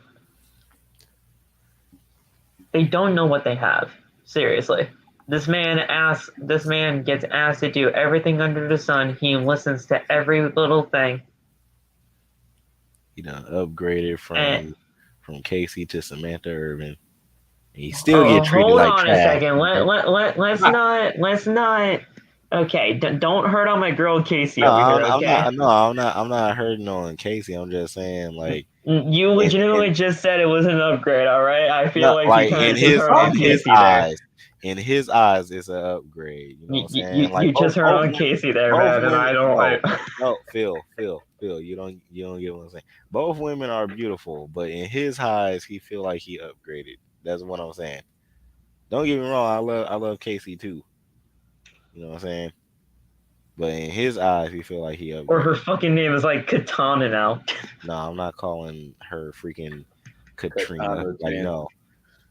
I'm not calling Katarina Katana. I'm not calling her Katrina. That's the name of a hurricane. No. Katrina. They should have beat Toxic Attraction, but no. They're getting beat like they didn't beat them? Yeah, they freaking lost, Phil. To G. They're treating Toxic Attraction like they're fucking the Dudley Boys, and it's nuts. I don't watch NXT, guys. You're gonna have to forgive me when you just saying, "Oh yeah, they didn't beat these guys." They definitely did not.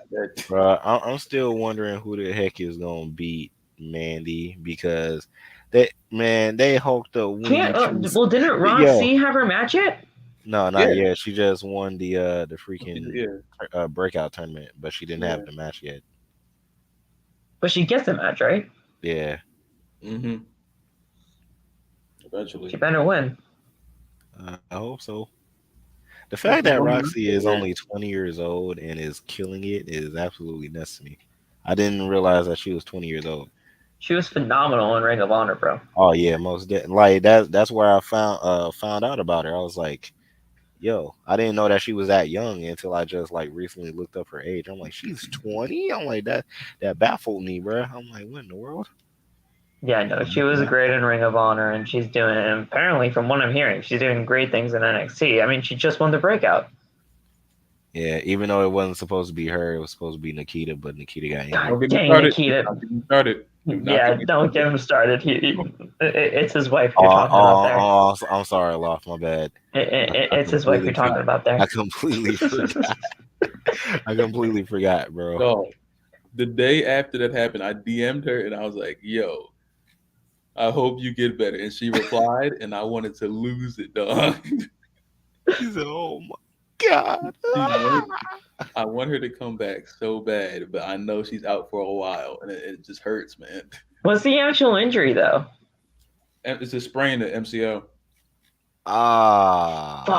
Not a complete tear, but it's a sprain. One of those, I don't think it's MCL. It might be. It's one of those muscles in your knee. She didn't tear it. She just sprained it. It's one of those things in your knee capsules that fuck up everything. Yeah. It's either the ACL, MCL, or medical meniscus. It's one of those three. Yeah. Because on the live, she said that she wanted to specify that she didn't tear it completely. She just sprained it. So that's the best case scenario. I'm happy she didn't tear the shit. That would have been even worse. But she'll be out for a little bit. Up next, guys, we got the main event. Sami Zayn versus Riddle. If Sami Zayn won, Riddle would be banned from SmackDown forever. If Riddle won, he gets a WWE Undisputed Universal Championship opportunity next week on SmackDown. They have to stop doing that. giving them like the most unreal stipulations, like when Bryan and Roman had their match, and they're like, Roman has to go forever. It's like, you know, he's not gonna For win. real, like he's like, hey, if I lose, I leave WWE. I'm like, well, we Like, already know that who's he's winning. not going anywhere. It's ridiculous. We know Riddle's not going to Raw forever. He's been on SmackDown for mad months. He's not going to Raw. He's back. There's no brand split anymore, even though they're still technically operating under one. They're still technically operating under a brand split, but there's no brand split anymore. There's none. It's ridiculous. It was a good match, though. It was. Oh, man. But yeah, so Paul Heyman was on commentary during this match, Nate, and I had to say some of his facial expressions had me dying. Oh, man, he was pissed. Next to him, like, he was just pissed. He was yelling at Sami pretty much the entire match to either cover him or stay on him. What are you doing?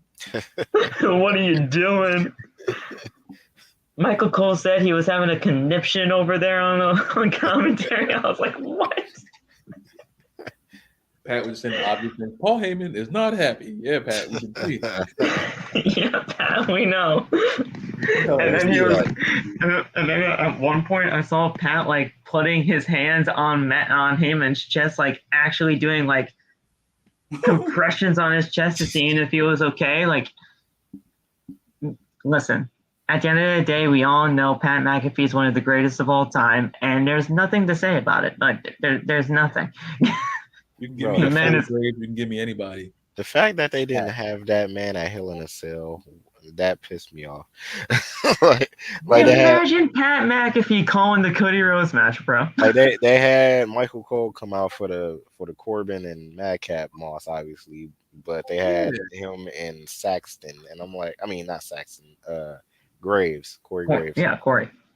I'm like, no. I'm like, where's my guy Pat? He definitely could have been out there for the bummer ass match. That would have been great. He better be at Money in the Bank. I know that because he was there last year. Man. So yeah, maybe he like only does the big shows. I don't know. I was about to say you do have that his Pat McAfee show too. So I don't know. Yeah, I could get in the way. You know, it's still crazy that Money in the Bank is at the MGM Grand. Listen, it's crazy to me that it's there. And Roman is not going to be on Money in the Bank because it's a smaller venue. Because he's butthurt that he's not going to be in a bigger venue. Yep. But that's exactly the reason. John Cena is coming back in 2 weeks off. Oh, yes, sir. Oh man. John Cena needs to be Theory for the United States title and bring back the U.S. Open challenge. My guy. And we need to bring up NXT superstars just like they were doing with the first Open challenge. It's like we can get Braun Breaker up in here, Tony D'Angelo up in here, Carmelo Hayes up in here. You got to do it. First challenger should be either Ciampa or Carmelo Hayes. If I see Melo welcome, I'm going to snap that. What's up? What's up, John? You dealing with the A-Champ? And then Trick Williams talk his stuff. Yeah, the A-Champ. Like 2 chains, 1 women, 4 boots.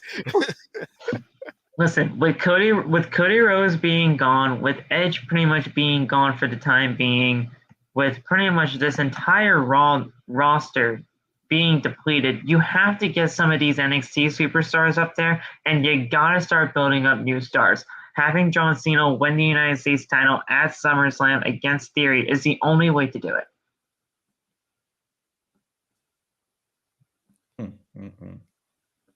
A lot of people, like, I ain't gonna lie, I kind of expect John Cena just to put Theory over. Yeah, but what purpose is that going to do? Theory is not going to do anything. He'll retain the United States Championship, and he's not going to be a part of the main event picture anytime soon with that. He'll be just put up against some other random jobber that has not even been in catering for the last few weeks, getting a United States title opportunity. don't know, man. He's only 24 years old. It's not gonna work. It's not gonna do anything in my eyes. And bringing Cena back to put over people is long and overdue. He already said that there's no reason to bring back the old guys if you're just gonna do that. If you're gonna bring him back, you might as well give him something to do. Yes. And bringing in Cena to get guys like Carmelo Hayes, Braun Breaker, Tony D'Angelo, and many other NXT superstars to get them over onto the main roster and to get them acclimated to the main roster audience. That's only going to help them in the future, and Cena is easily going to be able to help them get over because of that. Yeah. Hey, I know this. What does Theory really achieve if he beats John Cena, other than, oh my god, he beat John Cena? Super hype. We don't get hype, we stay hype. Oh my god, Mojo Rawley. Hey, I know that this is all topic from SmackDown, but freaking Mojo Rawley. I saw that they're sending Commander Aziz to NXT with Apollo Crews. Oh, come Why? on! No. Yeah, I saw it on Ringside News, I believe. Oh, great! If it wasn't Ringside News, it was most definitely another wrestling news article that I read. So he's gonna have his accent back. Fuck. Oh, are you kidding me? Yeah, I saw it somewhere. Let me see if I could find it. I'll send it to the group chat because I saw it on Facebook, and I was like, "Let me read over the last part of the match, and then you can say your article or whatever about goddamn fucking a sneeze." A sneeze. Damn it, Achoo! Damn it, dog. So Zayn rolls to the outside, and Riddle hits a corkscrew splash to Zayn on the outside. Riddle then hits a power slam and hits a draping DDT, and Riddle goes for the RKO, but Zayn counters it into a Blue Thunder Bomb. Loft, that was phenomenal. That was beautiful. I have not seen a Blue Thunder Bomb in so fucking long. I was calling out the Blue Thunder Bomb like I was on commentary. It's insane. That was beautiful. So Zayn then hits an exploder suplex in the corner, and then Zayn goes to the other corner for a haluva kick, but Riddle comes out of nowhere into frame with the RKO, and Riddle covers for the 1, 2, 3. In my video off, I called it the BKO. The BKO.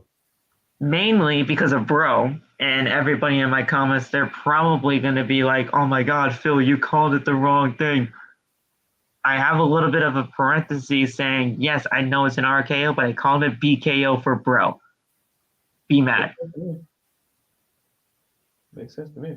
The BKO. But and I know RKO can still stand because his name is Riddle, but who the fuck cares? His thing is Bro BKO. Bro knockout. Bro whatever. It's Bro. Bro knockout, bro. Yeah, Bro knockout. It's Bro. Yeah. After the match, the Usos then come down and attack Riddle. Usos then stand tall, but Riddle just somehow rises from the ashes with a kendo stick in hand and just continues to whack the fuck out of the Bloodlines Usos. And SmackDown goes off the air with Riddle holding a broken kendo stick, and that's it. That's how SmackDown goes off the air. Our title match next week. Roman Reigns shows up for the first time in 12 years. Yeah, Roman shows up for the first time since WrestleMania Backlash, and once this match happens on SmackDown next week, he'll be gone again. I was telling people this earlier. I was like, dog, when Riddle shows up, everyone's like, where's the Riddle match? He's going to be a random episode of SmackDown. Then 3 hours later, I turn on SmackDown. They say the exact same thing. I'm like, it's not that hard to figure out, man. That's what's going to happen. I don't want people to get hyped up for this match because The biggest thing that I saw when I first saw that the match was announced was that people were saying that Randy should help Riddle win it, which would be I don't know how I would feel about that. I think I would be absolutely astonished that Roman lost at first. Um, but I feel like that, even though I feel like that would be great, I feel like that kind of ruins what they have set up for Drew McIntyre at the Clash of the Castle, you know? Yeah. So I'm conflicted. I'm very conflicted with that. Now, this is for both the championships. This isn't just for one. So right now, I'm not excited for the match because I know Roman's going to win. It reminds me of the freaking Daniel Bryan match, you know? Right. But it's going to be a great match, but if you know who wins, who cares? That's why I'm like dreading next week. Because as good as it's going to be, I know what's going to end up happening. So why in the world, you know? I don't know.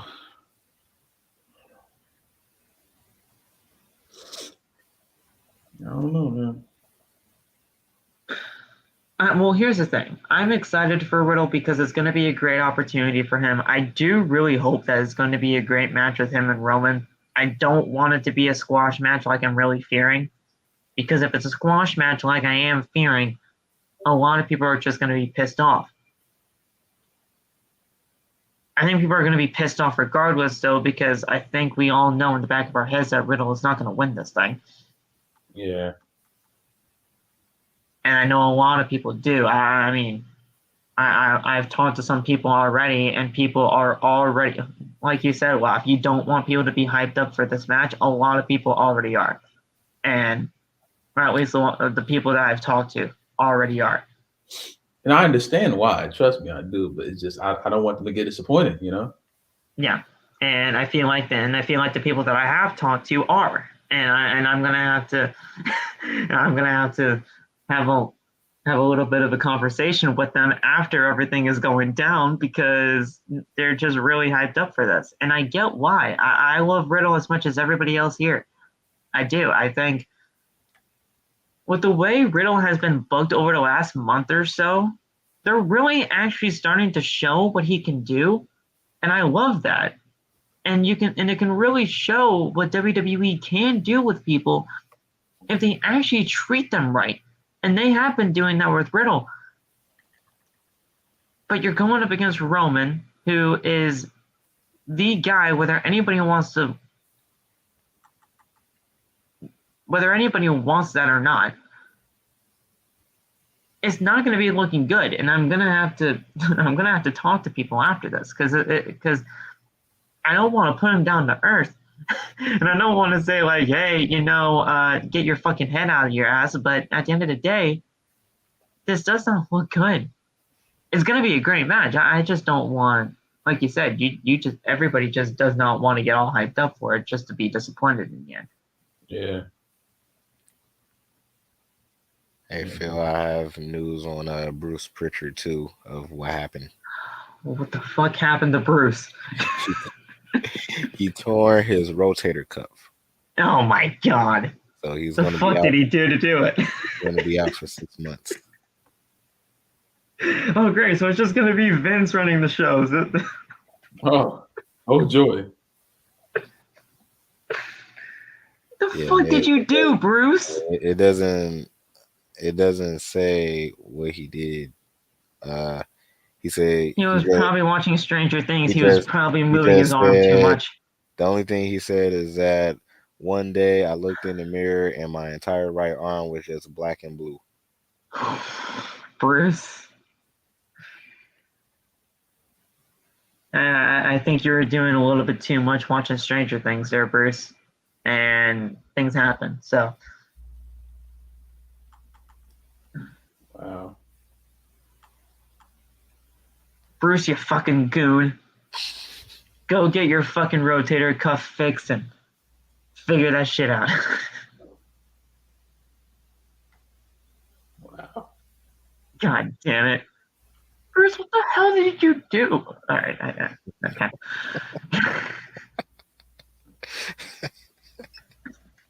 How the fuck you turn?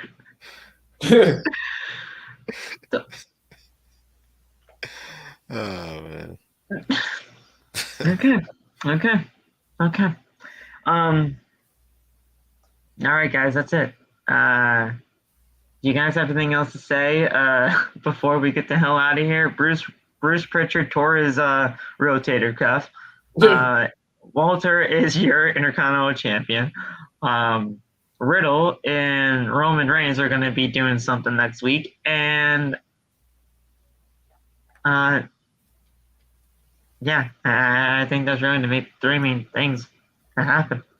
Oh yeah, I found the link about Commander Aziz too. I'll send it to y'all. Oh. But yeah, it says another WWE Raw star moved to NXT roster. Apollo Crews is not the only main roster star from WWE Raw brand that has been moved to NXT 2.0. PWInsider.com reports Crews and Commander Aziz will be a part of the NXT roster moving forward. Even though Commander Aziz did not accompany Crews last week. So the accent will be back next week, and we're going to get the staff and the Nigerian stuff back. Apollo! But the Apollo always stays. I had pure happiness when I heard that shit again. Apollo! Because I was wondering, I'm like, yo, I said Braun Breaker done beat everybody in NXT. Who the heck is gonna fight Braun Breaker? Then all I heard was Apollo. I'm like, oh! I'm like, my God. U-Haul Nation is back in NXT. Like, it was crazy because I was just talking about, I'm like, yo, what the heck happened to Apollo Crews? I'm like, I haven't seen Apollo Crews in years, bro. And then all of a sudden he just pops over NXT. I'm like, oh my God. Like, man, I was so happy. U-Haul Nation, baby. If you guys remember Apollo as U-Haul Nation, you guys are the real ones, okay? People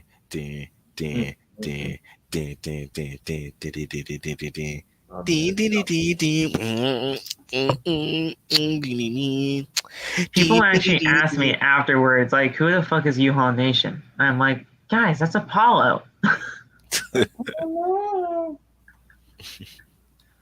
Apollo. Well, Apollo is gonna have his accent back, and we'll see. Well, you guys, we'll see where that goes on NXT, because I don't know if I can bear to watch it, especially if Leonardo DiCaprio is going to be debuting next week too. I'm definitely watching. Oh my God! Oh my God! Leonardo DiCaprio. I mean, that's what they're turning him into, right? Oh man. God dang, Fabian Eichner is now Leonardo DiCaprio, Da Vinci. Does anybody have a problem with Apollo? Yeah, I do. Yeah. I got a problem. Aren't you supposed to be Nigerian? What happened to your accent? No, oh my God, they're gonna do the Kofi Kingston thing. They're gonna do the Kofi Kingston thing. And didn't you have a Jamaican accent before? It's like, yeah, man, I did. She immediately brings it back. Trouble in Paradise. Those video packages were insane. There is trouble. Those were amazing for the time, bro. Did trouble. It reminded me of a lot. It reminded me of a lot of the Razor Ramon video packages from back in the day, and Carlito had a lot of the Razor Ramon put in there as well. Beats up some random dude with a coconut. Is trouble in Paradise. Just kicking sand in this dude's face. There is trouble. Trouble in Paradise. Monday, I'm bringing trouble to Raw. Paradise.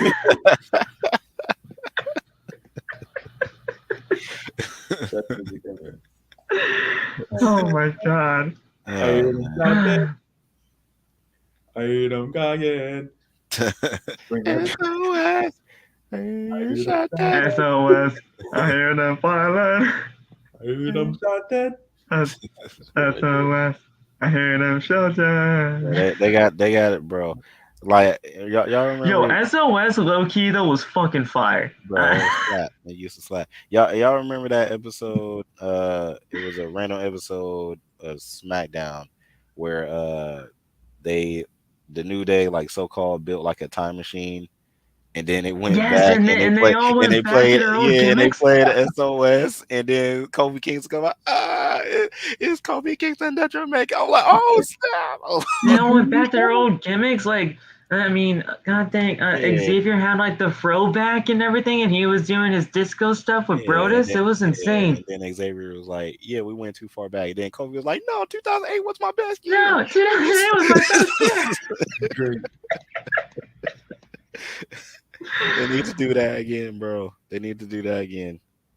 I miss it. All right, guys. You know what? Maybe for this episode of Tuesday's Talk, this coming episode, we'll just revisit old shit.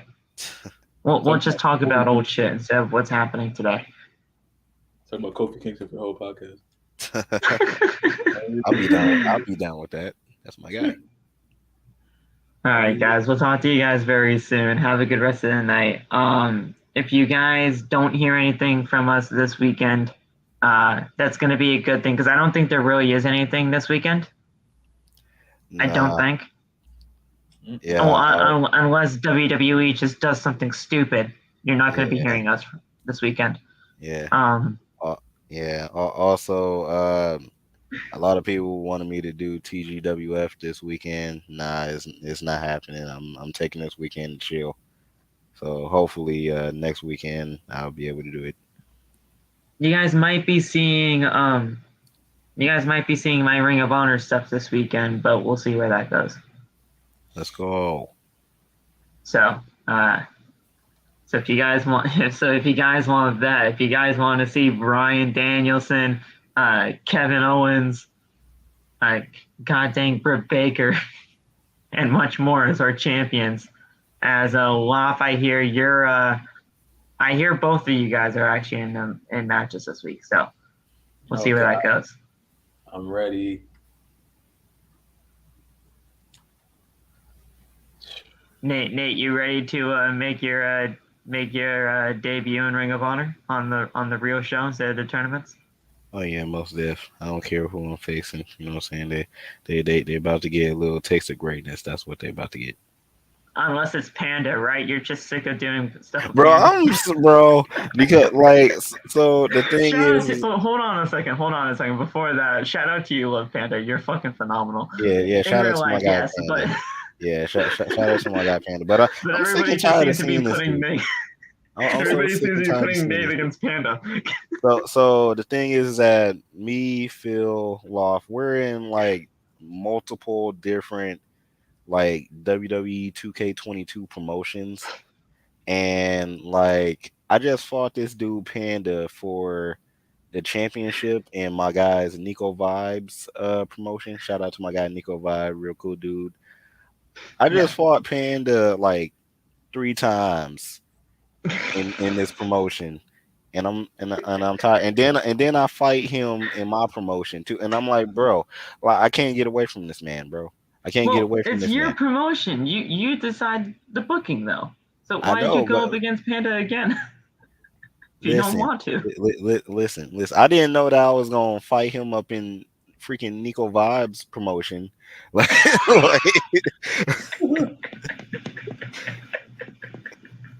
I'm like, you control the booking of TGWF. What the hell? Like you're continuing the feud with Panda.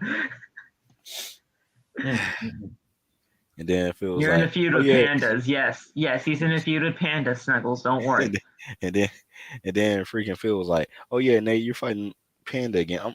Oh my god! I'm like, bro, I can't get away from this man. Listen, and you're not facing Panda. You're not. Okay, cool. You won't be. Watch it be the Undertaker. The Undertaker. Undertaker's not in Ring of Honor. Don't worry. Okay, cool. We Gucci then.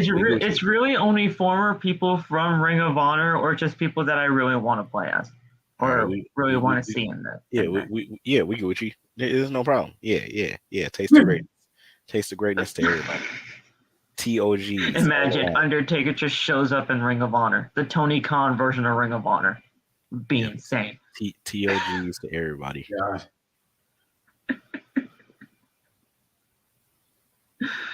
Oh boy. But yeah, guys, that's gonna be it. We'll probably see that on Sunday, because I have to go to work tomorrow. I don't want to, but I might not even show up. I don't know. But we'll see. We'll see what happens. Hey, if you're watching this and you work at Phil's job, just let the boss know that he's not showing up tomorrow. Thank you very much. I might not show up tomorrow. He confirmed it right here on the podcast. I might not show up tomorrow. I might just go get some breakfast or something. I don't know. Yeah. Because Lord knows they don't give me any break for lunch. How many hours do you work a day? I'm talking weekdays or weekends? Weekdays. From 2 to 6, so about 4. What about weekends? From 10 to 2, so Damn. about 4. I want a place I get 4-hour shifts. That'd be damn. What the hell? It's great for only 4-hour shifts, but when it's every single day, it's tiring. Hey, bro, I'll take that. I ain't gonna catch. Because they don't give you breaks, they don't give you lunch. Yeah, there's no air conditioning. They're only legally bound to give you breaks if it's like above 8 hours, I believe. Yeah, if it's 8 hours or above 8 hours, then you get breaks. If it's not, yeah, but no air conditioning in a 100-degree area. Oh, that's a whole different. That's wild. Yeah, that's wild. So it's in there hot. You just gotta take like 3 Gatorades and just drink all of them. Yeah. Dude, I bring like 3 water bottles a day. I leave them in the freezer, and I continue to go back there every single time. Ringside News. It's legitimately insane. Ringside News. What do you mean Stephanie McMahon may not return to WWE? Oh yeah, no, she's done. She's done. Oh yeah, great. Yeah. Like what exactly happened though? It's fucking Bruce. It's Bruce, Vince, and Khan. All right. They're stripping away every McMahon's powers until they are the only one standing. Not Tony, fucking Nick. No. I yell Khan like off of Star Trek. Khan. Like, goddamn Nick Khan. Motherfucker. Khan. Let's end the podcast, man. We can talk after. Oh my god. God.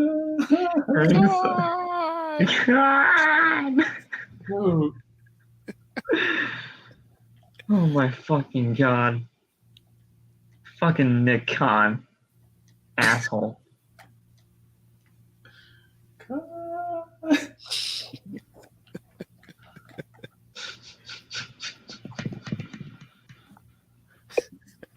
I can't with you two. That's freaking awesome. That's hilarious, bro. Oh man. Oh my god. Oh my god. Okay. Alright guys. We'll talk to you guys soon. We'll probably see you on Monday for Monday Night Raw. Who knows? Cody might be there next week because apparently he's in Money in the Bank, or at least he wants to be. It's insane. We'll see you guys. Judgment Day. We don't know what the fuck's gonna happen with them. We don't even know if they're gonna be called Judgment Day anymore. New Judgment Day. The new Judgment Day. People just want them to just strip Miles Kennedy away from them, strip the other side, strip the Judgment Day name, and just call them Balor Club.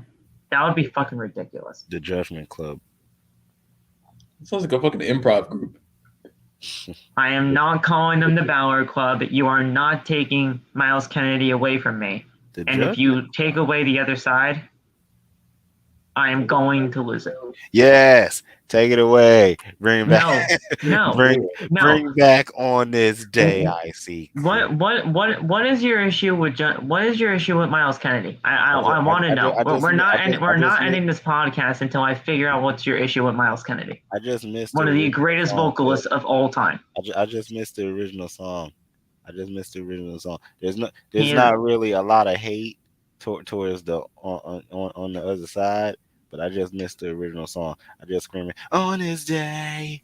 I see clearly. Why aren't you screaming on the other side? Because I don't know the freaking words. Learn the lyrics. Well, I know the lyrics already, and we're screaming it to our heads bleed. Fucking love that song. Snuggles said he has to make. Hold on. I gotta get 2K so I can make Young Dro. What? I'm about to say, can't you just like go to community? I'm pretty sure somebody made them. You just go to community creator and download them. Who made Young Dro? Who is in the crib making Young Dro in 2K? All right, yeah, we got to end this. This dude, we got to end this. Snuggles is ridiculous as he usually is. Wait, which Edge theme are you talking about? On this day, or are you talking about the other side? Yeah, which Edge theme? Because on the other side is great, and so is Metalingus. So which one? It does not matter. It does matter because Miles Kennedy is one of the greatest vocalists of all time, and nobody's giving him respect. I'm still confused on who made Young Dro. I made a Young Dro in DC Universe. That's hilarious. Wow. Metalingus is a bit overrated. Okay, nope, we're gone. Snuggles, you're. It just said Metalingus is over. Yeah. All right. We'll talk to you guys soon. Have a good rest of the night. We'll see you for Monday. Does Cody Rhodes return? We don't know. He just got out of surgery yesterday. We'll find out. Have a good night, guys. Peace. We the ones. Not ending? Okay, hold on.